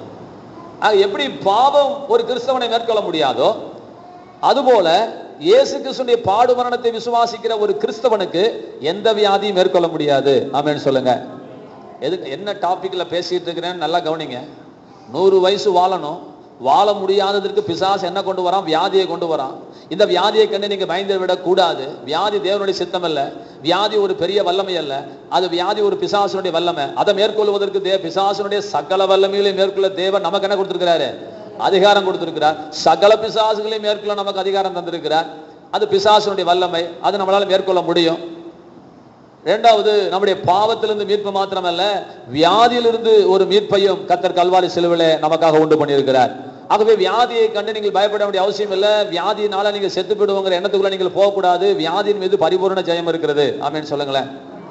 இப்பவும் சொல்றேன், உலகத்திலேயே அந்த நம்ம வியாதிக்கு மருந்து இல்லைன்னாலும் ஒன்ன கையில பிடிங்க, தெய்வீக சுகம். சொல்லுங்க. இது ரொம்ப ரொம்ப ஒரு அற்புதமான ஒரு வார்த்தை. இந்த வார்த்தையை நான் மட்டும்தான் பயன்படுத்திட்டு இருக்கிறேன், எனக்கு தெரிஞ்சு இந்த முழு உலகத்திலையுமே. தெய்வீகம், தெய்வீக சுகம்னா நான் என்ன சொல்ல வரேன் அப்படின்னா, இயற்கைக்கு அப்பாற்பட்ட சுகத்துக்கு பேரு தெய்வீக சுகம்னு சொல்றேன். தேவன் கொடுக்கிற சுகம் நான் சொல்ல, இயற்கைக்கு அப்பாற்பட்ட ஒரு சுகம் இருக்கிறது, அதுக்கு பேரு தெய்வீக சுகம். தேவன், தெய்வம், அதுல இருந்து வந்த வார்த்தை தெய்வீக சுகம். அப்ப தேவன், டிவைன் அப்படின்னு சொன்னாவே தெய்வீகம், தெய்வீகம் சொன்னாவே தேவனாவே சூப்பர் நேச்சுரல் பவர் அப்படின்னு சொல்றாங்க டெஃபினிஷன் கொடுக்கும்போது. சூப்பர் நேச்சுரல், இயற்கைக்கு மீறிய, இயற்கைக்கு அப்பாற்பட்ட சக்தி. அப்ப தெய்வீக சுகம் என்று சொன்னால் இயற்கைக்கு அப்பாற்பட்ட சுகம். அப்ப ஆண்டவருடைய பிள்ளைகளுக்கு நல்லா நான் வச்சுக்கொள்ளுங்க, தெய்வீக சுகத்தை தேவன் வைத்திருக்கிறார். ஆமென் சொல்லுங்களேன். இதை நீங்க விட்டுறக்கூடாது. அதுக்கப்புறம் இவ்வளவு பேசுறேன், இதை நான் தொடர்ந்து நான் பேசிட்டு இருக்க முடியாது. இந்த 2 வாரத்தில் இந்த சாப்டர் நான் முடிச்சிருவேன். அதுக்கப்புறம் நான் திரும்பி திரும்பி திரும்பி திரும்பி நான் பேசிட்டு இருக்க முடியாது. ஒரு சப்ஜெக்ட் படிச்சோம்னா கரெக்டா சப்ஜெக்டை படிக்க முடிக்கணும். எப்படி 100 வயசு வாழ முடியும் நான் பேசிட்டு இருக்கிறேன். வியாதி வருது, உசுறு எடுக்குதுன்னா நீங்க உட்காந்துட்டு இருக்க கூடாது. வியாதிக்கு உங்களுக்கு சம்பந்தம் கிடையாது. சொல்லுங்க, வியாதிக்கு எனக்கு சம்பந்தம் இல்லை, பாவத்துக்கு எனக்கு சம்பந்தம் இல்லை, வறுமைக்கு எனக்கு சம்பந்தம் இல்லை. பாவமும் சாபமும் வியாதியும் வறுமையும் என்னை மேற்கொள்ளாது. மாறாக நான் அதன் மேல் எனக்கு அதிகாரம் இருக்கிறது. நான் அவைகளை ஆளுவேன், நான் அவைகளை ஜெயிப்பேன். எனக்காக இயேசு ரத்தம் செஞ்சிருக்கிறார். எனக்காக இயேசு தம்முடைய மாம்சத்திலே பாடுபட்டிருக்கிறார். தன் மாமிசத்தை பிக்க கொடுத்திருக்கிறார். அப்ப இந்த வியாதியை குறித்து அந்த தெளிவுக்குள்ள வாங்க. அப்ப பிள்ளைகளின் அப்பத்தை எடுத்து நாய்க்குட்டிகளுக்கு போடுவது நல்லதல்லன்னு சொல்லும் பொழுது, இது பிள்ளைகளுக்காக தேவன் வைத்திருக்கிற அப்பம், இது தெய்வீக சுகம், இது நமக்காக வைக்கப்பட்டிருக்கிறது என்று கர்த்தர் சொல்லுகிறார். இதை மட்டும் மறந்துடாதீங்க. நிச்சயமாகவே தேவன் அற்புதமான காரியங்களை நமக்கு செய்வார். தெய்வீக சுகத்தை விசுவாசிங்க. கர்த்தாவே எனக்கு தெய்வீக சுகம் உண்டு, இயேசுவின் நாமத்தில் அந்த தெய்வீக சுகத்தை எடுத்துக்கொள்ளுகிறேன். இதை மட்டும் விட்டுறாதீங்க. எந்த உலகத்துல எந்த வைத்தியம் இல்லைனாலும் தெய்வீக சுகம் அப்படிங்கிற ஒரு வார்த்தையை உடும்பு புடியா புடிங்க. நம்ம ஆராதிக்கிற தேவன் உண்மையான தேவன். எகிப்தியருக்கு வரப்பண்ணின வியாதிகளில் ஒன்றையும் உனக்கு வரப்பண்ணேன், நானே உன் பரிகாரியாகிய கர்த்தர் என்று கர்த்தர் நமக்கு வாக்குத்தத்தம். ஒரு ஆட்டுக்குட்டியின் ரத்தத்தினால் மீட்கப்பட்டவர்களுக்கு எவ்வளவு பெரிய வாக்குத்தத்தம் இருக்குமே. ஆனால் இயேசு கிறிஸ்துவின் ரத்தத்தினால் மீட்கப்பட்ட நமக்கு அதை விட 1000 மடங்கு வாக்குத்தத்தங்களை தேவன் நமக்கு தந்திருக்கிறார். அவனுக்கு வந்தாதான் சொன்னார், நமக்கு வராமலே கர்த்தரால பாதுகாக்க முடியும். அந்த அளவுக்கு தேவனுடைய ரத்தம் நமக்கு போதுமானதாக இருக்கிறது. சரி, 2வது வியாதியை குறித்து ஒரு சின்ன டவுட் இருக்கக்கூடாது. நான் இதெல்லாம் முடிஞ்ச பிறகு உங்களை 2-3 பக்கத்துக்கு எஸ்எஸ் எழுதி தர சொல்லுவேன். இப்பயும் சொல்லிட்டேன், நான் இப்ப எப்படி லெக்சரை கொடுக்குறனோ, இத்தனை நாளா வியாதியை பத்தி என்னென்ன பேசணும் அத்தனையும் கலெக்ட் பண்ணி வியாதிங்கிற தலைப்புல பேசணும். இது சப் டாபிக். இது மரணம், அதனுடைய சப் டாபிக், அதனுடைய உபகரணங்கள் என்னன்னு சொல்லும்போது அதுல முதல் உபகரணம், பிசாசனுடைய உபகரணம் வியாதி. இந்த வியாதி எப்படி நம்மளை மேற்கொள்ளாது, நம்ம எப்படி இதை தாண்டி 100 வயசு வாழ முடியும், இதுதான் என்னுடைய பிரசங்கம் இந்த ஒரு 15-16 வாரமா. அடுத்து பில்லி சூனியத்தினால அநேகருடைய உயிர்களை அவன் சூறையாடுகிறான். அப்ப என்னாகும் 23:23 ஆண்டவர் சொல்றாரு, இஸ்ரவேலுக்கு விரோதமான பில்லி சூனியம் இல்லை, யாக்கோபுக்கு விரோதமான மந்திரவாதம் இல்லை. அப்படி சொன்னதுனால மட்டும் அல்ல, அது ஒத்துக்கிறோம். ஆண்டவரே சொல்லிட்டாரு ஆண்டவருடைய பிள்ளைகளுக்கு விரோதமாக ஒரு பில்லி சூனியம் கிடையாதுன்னு. இன்னைக்கு கவர்மெண்ட்ல போய் நான் கேட்கிறேன், நீ உண்மையான கிறிஸ்தவனா இருந்தா உன் வீட்டு வாசல்ல குடுகுடுப்பக்காரன் குடுகுடுப்ப குறி சொல்ல முடியாது. சேலஞ்சு பண்றேன் நானு, முடியவே முடியாது. அத்தனை பேரும் சாட்சி சொல்றாங்க கவர்மெண்ட்ல. ரவி அவங்க அம்மா சொல்றாங்க, நேத்து கூட வந்தாங்க, என் மவன் வீட்டுக்கு போறான், பக்கத்து வீட்டுல ஏத்து வீட்டுக்கு போறான், பக்கத்து வீட்டுக்கு போயிட்டான், என் வீட்டுக்கு வரலையா அப்படின்னு இன்னைக்கு சாட்சி சொல்றாங்க. அந்த அம்மா எல்லாரும் சாட்சி சொல்லிட்டாங்க.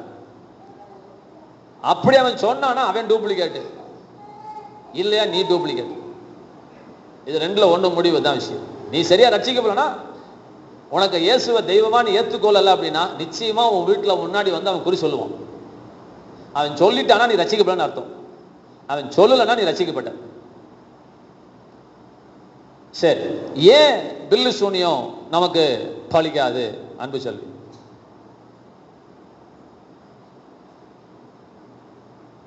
ஆண்டவர் சொல்லியிருக்காரு ஒரு புறம், மறுபுறம்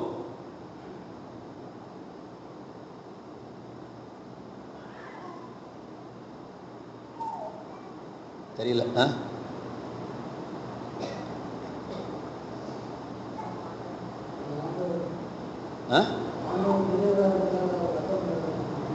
அப்புறம் கலாவுக்கு தெரியுமா? சொன்னதே இல்லை நான், இல்லையா? பாவம், நான் உன்னை எப்படி கேட்க முடியும்? நீ பாவம் அகடா, நீ இப்போதான் 2 வருஷம் கழிச்சு வர. பாலுக்கு தெரியுமா? ஒரு பாயிண்ட் எடுத்து விட்டா நான் ஒத்துக்கு வரும். வசந்தாக்கு தெரியுமா? அதான் எப்படின்னு கேட்டேன். அதை தான் நானும் கேட்கறேன். அது எப்படி? அதான் எப்படின்னு கேட்கறேன். தெய்வீக பாதுகாவல் தான் எல்லாத்துக்கும் இருக்குது, அதை நான் ஒத்துக்கிறேன்.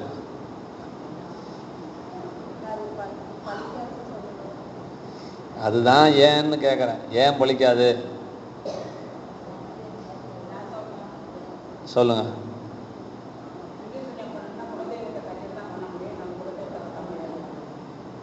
இது தெரியாது உனக்கு, இல்லையா?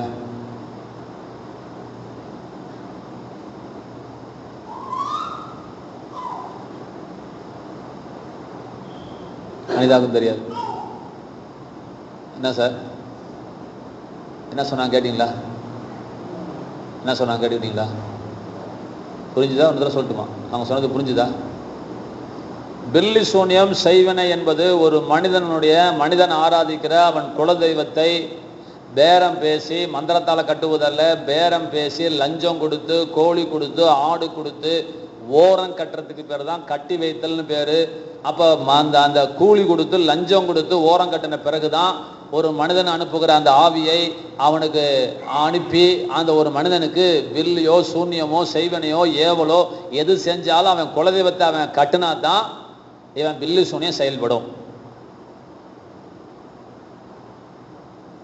இது நான் உட்காந்துட்டு சொல்றதல்ல, இது தமிழ்நாட்டில் இல்லை, கேரளாவில் இல்லை, உலகத்தில் இருக்கிற அத்தனை ரட்சிக்கப்பட்ட மந்திரவாதிகளும் சொன்ன கருத்து இதுதான். பில்லி சூனியம்னா இதுதான் விஷயம். அப்ப பில்லி சூனியம் நமக்கு ஏன் சார் பலிக்காது அப்படின்னா, நீங்களும் நானும் இயேசுவை ஆராதிக்கவில்லை, நீங்களும் நானும் வானத்தையும் பூமியும் படைத்த தெய்வத்தை ஆராதனை செய்கிறோம். அவரே பெரியவராக இருக்கிறார். அவருக்கு மேல உலகத்துல எவனுமே கிடையாது. கடவுளுக்கு இலக்கணம் அவர் பெரியவர். அவரை ஒருத்தன் ஜெயிச்சுட்டானா அவன் தெய்வமா போயிடுவான்.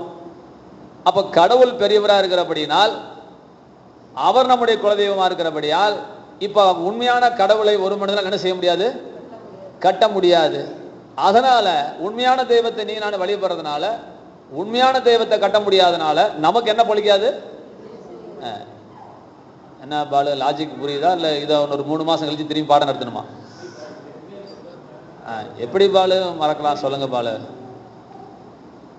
ஒரு ஆப்ரேஷன் ரிசர்ச்சில் ஒரு கணக்கு சொல்லுங்க, ஒரு ஃபார்முலா சொல்லுங்க, மறக்கலாம். லைஃபுக்கு அதுக்கு சம்மந்தமே கிடையாது. இது அப்படி இல்லைல்ல பாலு, இது வாழ்க்கை பிரச்சனை இல்லை. என்ன பால்ராஜ் பிரதர், புரியுதா?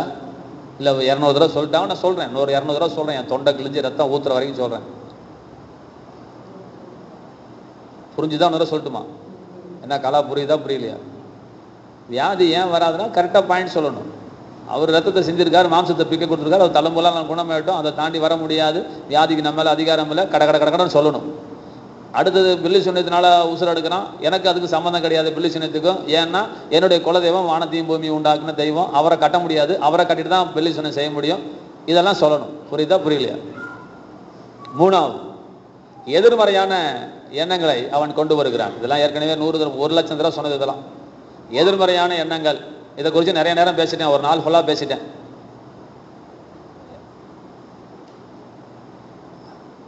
வேண்டி போய் சின்னத்துலாம் கொஞ்சம் கஷ்டமாக இருக்குது படிக்கிறதுக்குன்னு சொன்னால், இது வியாதி இல்லைம்மா, 35 வயசுக்கு மேலே 40 வயசுக்கு வந்தால் உலகத்தில் மனுஷனாக பிறந்த அத்தனை பேத்துக்கு இது வரக்கூடியதாம்மா. அது இதுக்கெல்லாம் ஒன்றும் பயப்படாதீங்க. மற்றபடி உங்கள் நரம்பெல்லாம் அற்புதமாக இருக்குது, ஆச்சரியமாக இருக்குது, நல்லா இருக்குதுன்னு சொல்லிட்டு கண்ணுக்குள்ளே எல்லாம் ஊற்றி பார்த்துட்டு, ஆசிட்லாம் ஊற்றி பார்த்துட்டு, நரம்பெல்லாம் புடச்சி போய் சாயங்காலம் வரைக்கும் கண்டு தெரியல. அப்புறமே கண்ணு தெரிஞ்சிருச்சு, நல்லா இருக்குது போமா அப்படின்ட்டான். நல்லா கவனிக்கணும். அப்போ நான் என்ன சொல்ல வந்தேன் அப்படின்னா, 35 வயசு ஆச்சு, எங்கள் அம்மா கண்ணாடி போட்டா, எங்கள் ஆத்தா கண்ணாடி போட்டா, எங்கள் அப்பன் கண்ணாடி போட்டான், அப்போ நான் என்ன போடணும்? கண்ணாடி போடணும். இந்த எண்ணம் பிசாசு ஜெயிச்சிட்டான். இந்த எண்ணம் வந்துருச்சுன்னா வேணாம் விட்டுருமா. இந்த எண்ணம் வந்துருச்சுன்னா அவன் பிசாசு ஜெயிச்சிட்டான், அவன் வேலையை முடிச்சுட்டான், அவன் டியூட்டி முடிஞ்சு போச்சு, அவன் போயிடுவான். இனிமேல் அந்த அம்மாட்ட பிசாசு தேவையில்லை. 35 வயசு ஆச்சுன்னா கண்ணு தெரியாதவங்க எண்ணம் வந்துருச்சுனாவே வேலை முடிஞ்சு போச்சு. எல்லாம் நான் வச்சுக்கோங்க. அம்மாவுக்கு மூட்டு வலி, அப்பனுக்கு மூட்டு வலி, எனக்கும் வரும் நீ நினைச்சிட்டானா உன்னை எந்த ஏசுனாலும் காப்பாற்ற முடியாது. இப்படி எதிர்மாறான எண்ணங்கள், பரம்பரை வியாதிகள் வருகிறது. 40 வயசானா வருது, 50 வயசாச்சுன்னா மூட்டு வலி, 50 ஆட்டம் 60 ஓட்டம் அப்படின்னு சொல்லி இவனே பாட்டு காட்டுகிறான். அப்போ இவனே 50 வயசுனே ஆட ஆரம்பிச்சிடறான், 60 ஓட்டம் போட்டதுக்கு ரெடி ஆயிடுறான். போதும், டாக்டரே சொல்லிடுறான் 70 வயசுக்கு மேலே இருந்தால் அது கிரேஸுங்க அப்படின்ட்டான். ஒரே வார்த்தை, கிருபங்கன்ட்டான். கிரேஸில் ஓடிட்டு இருக்குதுங்க வண்டி, விடுங்க, இனிமேல் இருக்கிற ஒவ்வொரு நாளும் கிரேஸுங்கன்னு சொல்லி நம்ம மனதை ஆயத்தப்படுத்துகிறார்கள். உங்கள் ஆயப்பன் எப்போ வேணா சாவான் அப்படின்னு நம்மளை ஆயத்தப்படுத்துறதுக்காக அவங்க சொல்லக்கூடிய வார்த்தை கிருபையில் வண்டி ஓடுதுங்க அப்படிங்கிறான். ஆகவே தவறான மருத்துவம், மருந்து தேவையில்லை, மருந்து எடுக்கக்கூடாது, இதெல்லாம் எதிர்மறையான எண்ணங்கள், சுகத்துக்கு விரோதமான எண்ணங்கள் எல்லாம் இவர்களுக்கு வியாதியை கொண்டு வந்து கொடுக்கிறது. லட்சுமி வீட்டுக்காரரு வேர்க்குருமா இருந்துச்சு, என்ன சார்னு கேட்டேன். அவர் சொல்றாரு, வருஷம் வெயில் காலத்தில் வந்துடுது சார். மணி சார் கேளுங்க சார், போர் அடிக்குதா? ஒரு ஒரு சொறி மாதிரி வருது வெயில் காலத்தில், என்னங்க உடம்பெல்லாம் அப்படி சொறி மாதிரி இருக்குன்னு கேட்டால், வெயில் காலம் ஆச்சுன்னா வந்துடுதுங்க. அப்போ கர்த்தர் கரெக்டாக சொன்னார், ரைட். இப்போ இவனுக்கு வந்ததுக்கு என்ன காரணம்னு கேட்டார். என்ன காரணம் மணி சார் கரெக்டாக சொல்லுங்கள் பார்க்கலாம். உங்கள் கவனம் இங்கே இருக்கா இல்லையா சொல்லுங்கள்.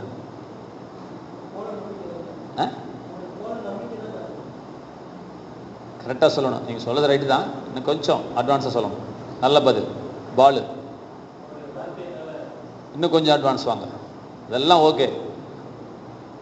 கலா இன்னும் கரெக்டாக சொல்லு, புரியுமா சொல்லு. என்ன பின்னால் வருதா முன்னாடி? இப்போ வந்ததுக்கு என்ன காரணம்னு கேட்குறேன். நீ சொன்னதெல்லாம் சரிதான், கொஞ்சம் கரெக்டாக சொல்லுங்க. பால்ராஜ் சார், போன வருஷமே அவர் சொன்ன வார்த்தை, வருஷம் வரும்னு அவர் மனசுக்குள்ள ஏற்கனவே விதைச்சிட்டாரு. பார்த்தீங்களா அந்த எண்ணெய் இருக்கு பார்த்தீங்களா, அது இந்த வருஷத்துல உனக்கு வியாதியை கொண்டு வந்துருச்சு.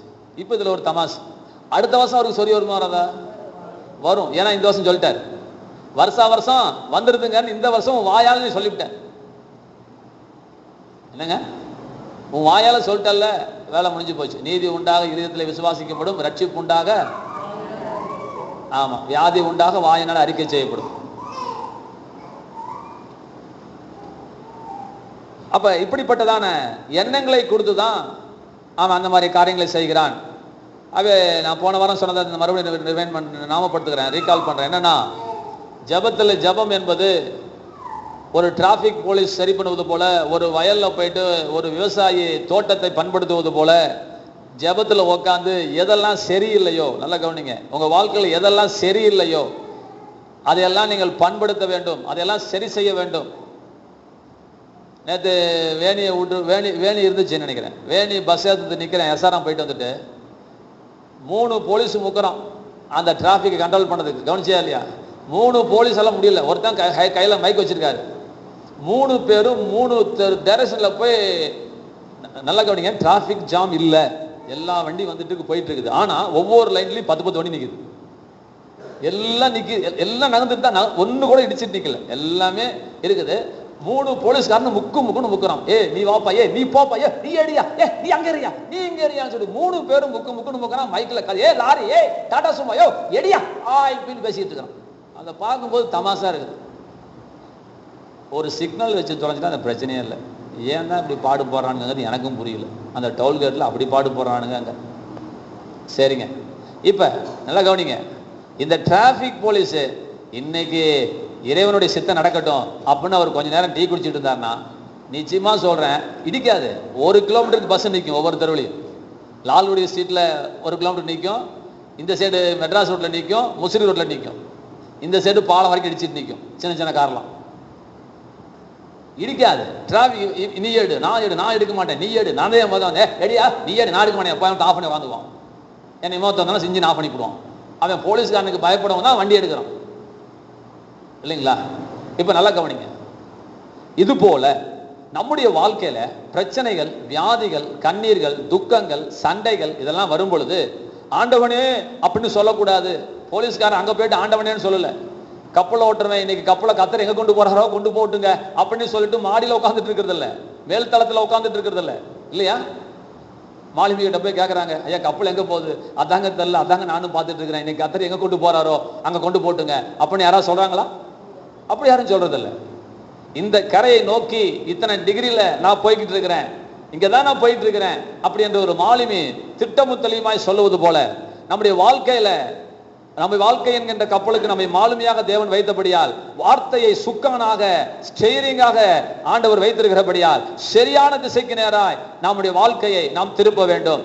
பிரச்சனைகள் வரும்போது அந்த டிராபிக் போலீஸ் போல நீ நில்லு, நீ வராதேன்னு சொன்னது போல தினந்தோறும் காலையில ஜபத்துல, வியாதியே நீ என் மீது ஜெயம் எடுக்காதே, நீ என்னை அணுகாதே, என் குடும்பத்தை அணுகாதே, பிரச்சனையே எனக்கு உனக்கு சம்பந்தம் இல்ல, நீ விலகி போ, சந்தோஷமே என்னை தேடி வா, சமாதானமே நீ வா, ஆரோக்கியமே என்னை தேடி வா, உயர்வே நீ என்னை தேடி வா அப்படின்னு நீங்க சொல்லணும். புரியுதா புரியலையா? எங்கெல்லாம் உங்களுக்கு பிரச்சனை இருக்கிறதோ, உன் புருஷன் கோச்சிட்டு இருக்கிறானா, இயேசுவின் நாமத்தினால் என் புருஷனுக்கு இருக்கிற கோபத்தின் ஆவி வெளியேறி போ, சமாதானத்தின் ஆவி வரட்டும், எனக்குள்ள அன்பின் ஆவி, என் கணவனுக்குள்ள என்னை நேசிக்கிறதான நேசத்தின் ஆவி நான் ஊற்றுகிறேன், அது ஊற்றப்படுவதாக அப்படின்னு சீர் செய்யணும். என்ன அனிதா, இது ஏற்கனவே சொல்லி சபைக்கு வந்திருக்க மாட்டேன் அப்படிங்கிறியா? இவ்வளவு பெரிய வேலை இருக்குன்னா நான் வர வேண்டிய அவசியமே இல்லை, எல்லாம் கத்தர் ஓசிலே செய்வாருன்னு பார்த்துட்டு இருக்கிறேன், இங்க வந்தா எல்லாம் எங்க தலையில கட்டி விடுறீங்க. சீர் செய்யணும். இது புரியுதா புரியலைங்களா? எதிர்மறையான எண்ணங்களை உங்கள் வார்த்தையால நீங்கள் அதை பிடுங்க வேண்டும். டிராபிக் போலீஸ் வேலை செய்யணும், ஐயோ வந்துருச்சேன்னு சொல்லக்கூடாது, வர விடக்கூடாது. பாலு புரியுதுங்களா? வர விட கூடாது. போன்னு சொல்றேன், நல்லா விளங்கிக்கோங்க. ஆனி மாசத்துல மழை பெய்யணும், சொல்லுங்க மழை பெய்யணும். மழையே பருவமழையே நீ பொய்க்க கூடாது, நீ பெய்யணும். காவிரி ஆத்துல தண்ணி வரணும், ஏரி குளங்கள் எல்லாம் நிரம்பணும். அந்த கர்நாடகா தண்ணி அல்ல, எங்களுக்கு தண்ணி வேணும். இயேசுவின் நாமத்தினால தமிழ்நாட்டுக்கு போதுமான மழை வருவதாக, போதுமான மழை வருவதாக. மழையே நீ பெய்வாயாக, மழையே நீ பெய்வாயாக, மழையே நீ பெய், மழையே நீ பெய், மழையே நீ பெய். தமிழகம் நனைவதாக, தமிழகம் குளிரட்டும். தமிழகத்தோட கிளைமேட்டை நாங்கள் ஆசீர்வதிக்கிறோம், இந்தியாவோட கிளைமேட்டை நாங்கள் ஆசீர்வதிக்கிறோம். பஞ்சமே நீ விலகி போ,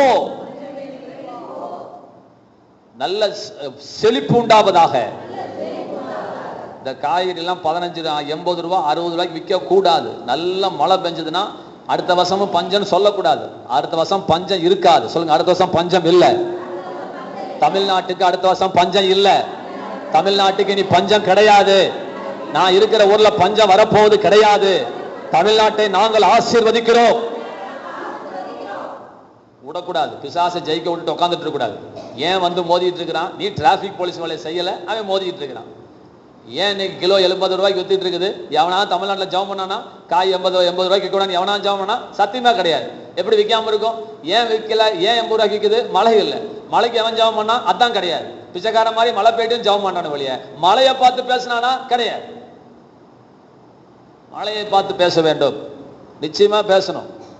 ஆணி மாசம் மழை பெய்யணும், நான் வச்சுக்கோங்க. ஆணி மாசம் பெஞ்சாதான் ஆடி மாசம் ஆடி பட்டத்தை தேடி விதைக்க முடியும். ஆணி மாசம் மழை பெய்யுமா பாவா? பெய்யணும். பெய்ஞ்சாதான் நல்லா இருக்கு நமக்கு, நல்லது நமக்கு. நான் விசுவாசிக்கிறேன், கர்த்தருக்கு சித்தமானால் வருஷம் முச்சூடும் பைய வைக்க தேவனால முடியும். மலேசியாலாம் போனீங்கன்னா பொறாமப்பட்டு வவுறு வெறிஞ்சு புகையா வந்துடும். வருஷம் 365 நாளும் தூரல் விழுந்துகிட்டே இருக்குது. என்னையா நாடுங்கிறது எனக்கு ஒன்றும் புரியல. இது என்னையா கிளைமேட்டுன்னு கேட்கறேன். இது என்னையா கிளைமேட்டு? எந்த கார்லயாவது கொடை இல்லாத காரை காட்டுங்க பாஸ்டர். ஒரு கோடி தான் நினைக்கிறான். ஏன் கொடை இல்லாம கார் போக முடியாது சார். எப்ப மழை வரும்னு எவனுக்குமே தெரியாது. சர்ன்னு அப்படியே தூரல், அப்படியே தூவானம், அப்படியே தூவானம் தூவுது. அப்படியே ஒரு கிளைமேட்டை கர்த்தர் சிங்கப்பூருக்கும் மலேசியாவுக்கும் கர்த்தர் தந்திருக்கிறார். அப்ப கர்த்தர் நமக்கும் தேவன் தர வல்லவராக இருக்கிறார். அப்ப பேசுங்க, அப்ப சூழ்நிலையில பார்த்து பேசுங்க, அப்ப எதிர்மறையான எண்ணங்களை பார்த்து தூக்குங்க. நாலாவதாக விபத்துகளின் மூலமாக நம்முடைய ஆயுசுகளை அவன் தூக்குகிறான். நல்லா வச்சுக்கோங்க, விபத்து இதை நான் வச்சுக்கொள்ளுங்க.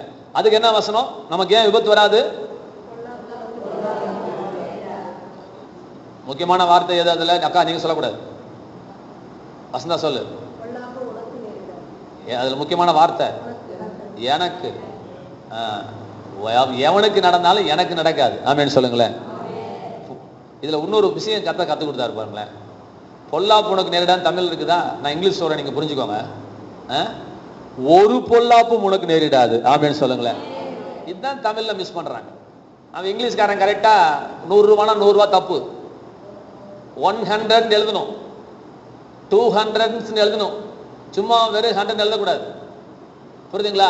கிவ் மீ 100 rupees சொல்லக்கூடாது. கிவ் மீ 100 rupees இல்லைன்னா 100 rupees சொல்லணும். ஒரு 100 ரூபான்னு சொல்லணும். இது தமிழ் அப்படியே மிஸ் பண்றாங்க.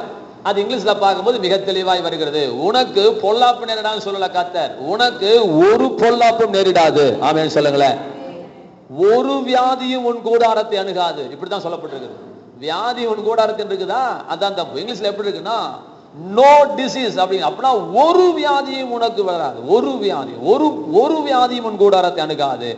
ஒரு பொல்லாப்பும் உனக்கு நேரிடாது.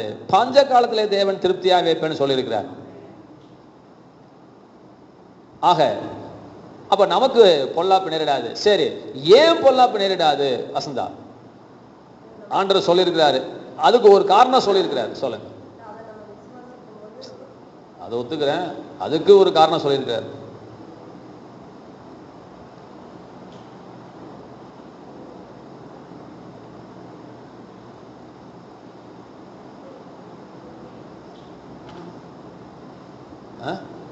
இல்ல இல்ல, யாருக்கு தெரியும்?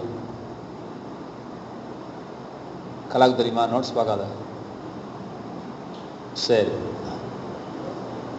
நான் வச்சுக்கோங்க. பாலுக்கும் தெரியாது இல்லையா? நீங்க சொல்லுங்கக்கா. இவங்க எந்த பைபிள் படிச்சாங்க?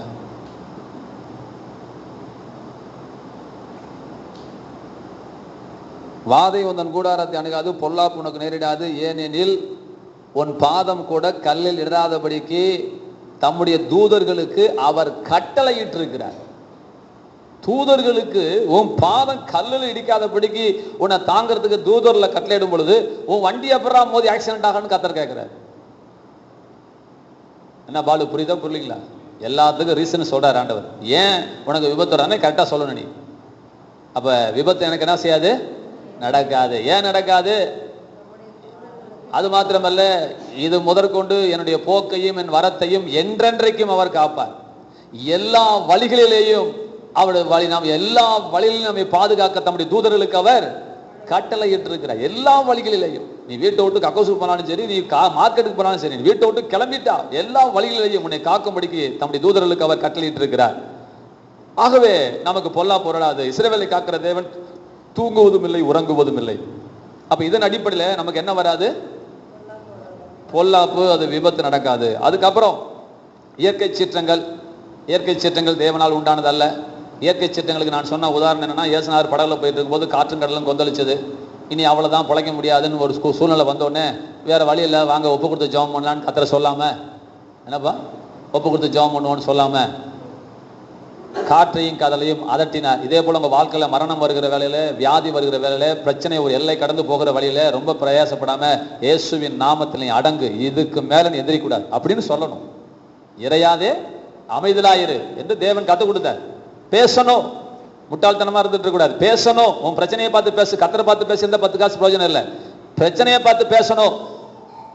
இறையாதை அமைதலாயிரு என்று சொல்லி, அப்ப காற்றையும் கடலையும் கத்தர் கொந்தளிக்க விட்டு இவரே அடக்கினாரா? இவரே கிள்ளி விட்டு இவரே ஆட்டினாரா? கிடையாது.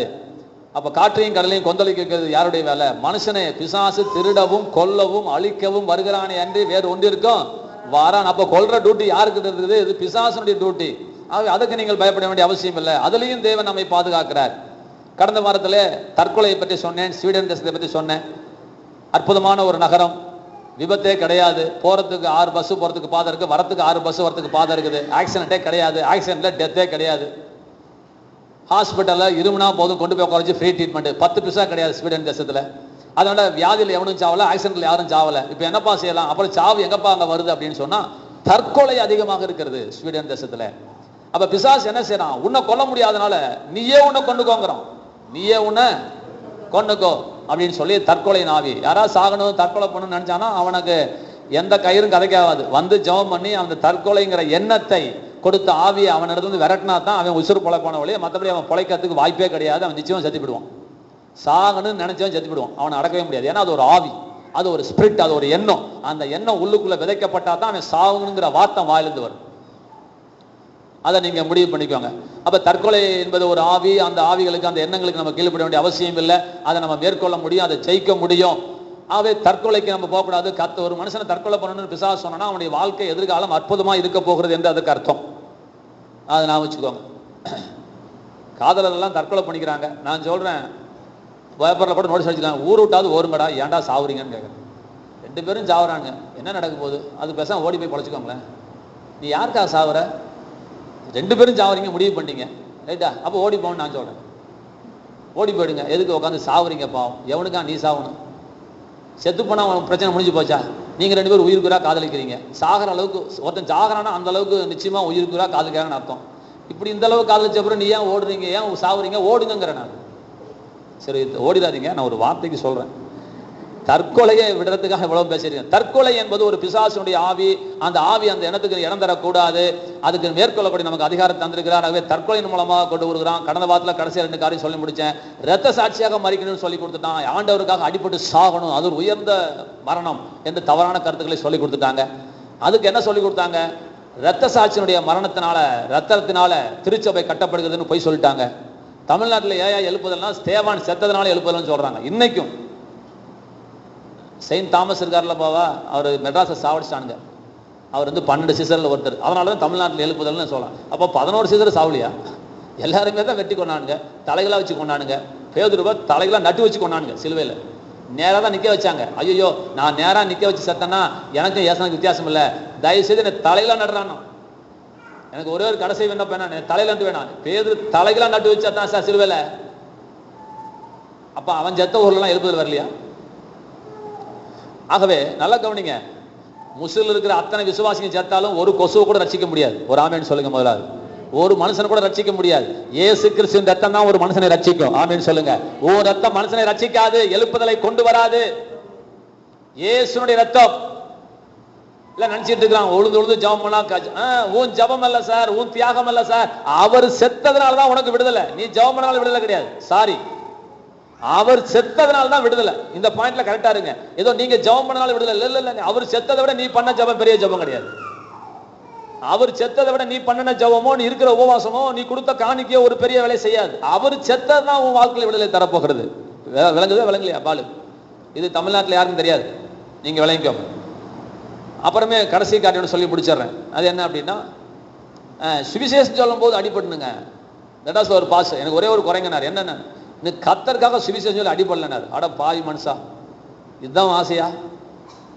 நானும் சின்ன பிள்ளைகளுக்கு போது எனக்கு அப்படிதான் சொல்லி கொடுத்தாங்க. நானும் அப்படி ஜெபம் பண்ணேன், கத்தாவே உனக்காக சுவிசேஷத்துக்கு நான் இன்னும் அடிவாங்கலையாப்பா அப்படின்னு கூட எத்தனையோ நான் ஜெபம் பண்ணியிருக்கேன்.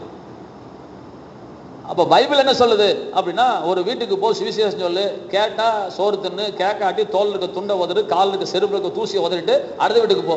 ஒரு ஊருக்கு போகும்போது நீ சுவிசேஷம் சொல்ல அவன் ஏற்றுக்கலாம், அடுத்த ஊருக்கு போன்னு சொன்னார். வாங்கி சாகுன்னு கத்தரை சொல்லலை. இயேசுவை பிரசங்கம் பண்ணும்போது அநேக தரம் கொல்ல முயற்சி பண்ணாங்க. இயேசு தன்னை ஒப்பு கொடுக்கவில்லை. சுவிசேஷத்துக்காக ஒரு அடி வாங்கல.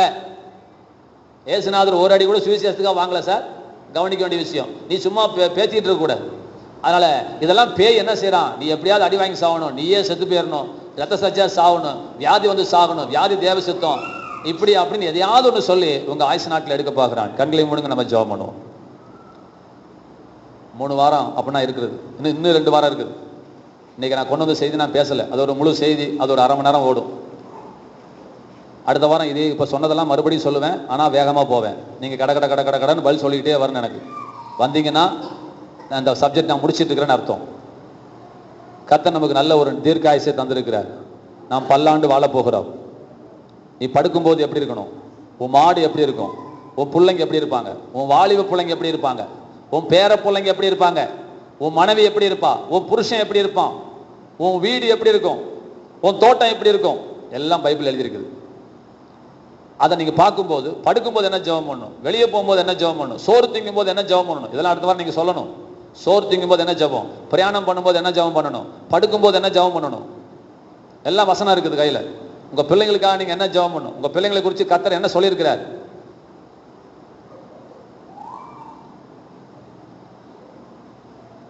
பலவான் கையில் உள்ள அம்புக்கு ஒப்பா இருக்கிறார்கள், ராஜா அரண்மனையில் உள்ள சித்திரம் தீர்த்த மூளை தூணா இருப்பார்கள், உன் பந்தியை சுற்றிலும் ஒளிவு மர கன்றுகளை போல இருப்பார்கள். இதுதான் உங்க பிள்ளைகளை குறித்து தேவன் சொல்லக்கூடிய ஒரு பாடம், ஒரு தரிசனம். இதைத்தான் நீங்க பேசணும். உங்க பிள்ளைகளுக்காக ஜெபம் பண்ணும்போது, என் பிள்ளை இப்படித்தான் இருப்பான் ஆண்டவரே என்று நம்ம சொல்லணும். நீ படுத்துக்கொள்ளும்போது நித்திரை இன்பமா இருக்கும், உன் பிரயாணம் ஆசீர்வாதமா இருக்கும், உன் போக்கையும் வரத்தை நான் ஆசீர்வதிப்பேன், உன் எல்லா வழியிலும் உன்னை காக்கும்படிக்கு தூதர்களை கட்டளையிட்டு இருக்கிறேன். இதுதான் நீங்க பிரயாணம் பண்ணும்போது சொல்லணும். சோறு திங்கும் போது அவர் உன் அப்பத்தின் தண்ணீர் ஆசீர்வதித்து வியாதியை விலக்கி மலட்டத்தனத்தை எடுத்து போட்டு உன் ஆயுசு நாட்களை பூரணப்படுத்துவேன் என்று சொல்லியிருக்கிறேன். கர்த்தாவே உமக்கு ஸ்தோத்திரம் என்று நீங்க சொல்லணும். கர்த்தர் செய்து கொடுத்த நன்மைகளுக்காக தேவனை ஸ்தோத்திரிப்போம். பல்லாண்டு நிச்சயமாய் வாழ முடியும். தேவனோடு ஒத்துழைக்க போகிறோம். கர்த்தர் கிருபை தரப்போறபடியால் தேவனை ஸ்தோத்திரிப்போம். சர்வ வல்லமுடைய நல்ல ஆண்டவரே, இந்த அற்புதமான வேலைக்காக நாங்கள் நன்றி செலுத்துகிறோம். எறும்பூர கல்லும் குழிங்கிறது போல கர்த்தாவே, எனக்கு உசுறு இருக்கிற வரைக்கும் நான் சொல்லி கொடுத்துட்டு இருக்கிறேன். எனக்கு வெக்கம் இல்லை. ஒரு வார்த்தை கூட சாமுவேலுடைய வார்த்தை ஒன்று கூட தரையில சிந்த விட்டதில்லைன்னு சொன்னது போல ஒரு வார்த்தை கூட சிந்த விடாம ஆண்டவரே உங்களுக்குள்ள போகணுங்கிறதுக்காக நான் பிரயாசப்படுறேன். பிள்ளைகள் அதை ஆண்டவரை ஏற்றுக்கொள்ள, அதை கிரகித்துக்கொள்ள, அதை கர்ப்பம் தரிக்க, அதை விசுவாசிக்க, அதன் பலனை காண கர்த்தர் எங்களுக்கு உதவி செய்யும்படியா நாங்கள் ஜெபிக்கிறோம். ராஜா, வந்த ஒவ்வொருவரையும் ஆசீர்வதிங்கப்பா. எந்த வியாதிக்கு எங்க மேல் அதிகாரம் கிடையாது. இயேசுவின் நாமத்தில் விடுதலை உண்டு. இயேசுவின் நாமத்தில் எங்களுக்கு தெய்வீக சுகம் உண்டு. எந்த வியாதியை நாங்கள் ஜெயிக்கிறோம், எந்த வியாதியை நாங்கள் ஜெயிக்கிறோம். இயேசுவின் நாமத்தில், இயேசுவின் நாமத்தில் எல்லா பலகீனமே வெளியேறி போ. ஒவ்வொரு அவயங்களும் இயேசுவின் நாமத்தில் செயல்படுவதாக. ஒவ்வொரு அவயங்களும் இயேசுவின் நாமத்தில் இயேசு சொன்னபடி செயல்படுவதாக. எங்க பிசினஸ் ஆசீர்வாதமா இருக்கட்டும். எங்கள் வருமானம் பெருகட்டும். நீதிமொழிகள் 4:18 படி நடுப்பகல் வரைக்கும் அதிகமாய் பிரகாசிக்கும் சூரிய பிரகாசம் போல நீதிமான்களுடைய பாதை, நீதிமானுடைய வாழ்க்கை, எங்கள் வாழ்க்கை இருக்கும் என்று சொன்னதற்காய் ஸ்தோத்திரம். நேற்றை விட இன்றைக்கு, இன்றைய விட நாளைக்கு, நாளை விட நாளை மறுநாள் எங்கள் வருமானத்திலே, அழகிலே, சந்தோஷத்திலே, சமாதானத்திலே நாங்கள் பெறுகிறவர்களாய் எங்களை வைத்திருப்பதற்காக உமக்கு ஸ்தோத்திரம் ஆண்டவரே. கொடுத்த அத்தனை வாக்குத்தத்தங்களுக்காக நன்றி. நாங்கள் பெற்று நாங்கள் அந்த வாக்குத்தத்தங்கள் உண்மை என்பதை எங்கள் வாழ்க்கையை நிரூபித்து அதன் மூலமாய் உம்மை தேடி அநேகர் வரத்தக்கதாக எங்களை சாட்சியாக வைத்திருப்பதற்காக, எங்களை டெமோ பீஸாக வைத்திருப்பதற்காக உமக்கு ஸ்தோத்திரம் ஆண்டவரே. திருக்கரத்தில் ஒப்புக் கொடுக்கிறோம். வாரம் முழுதும் பாதுகாத்தரலும் இயேசுவின் நாமத்தில் ஆமென்.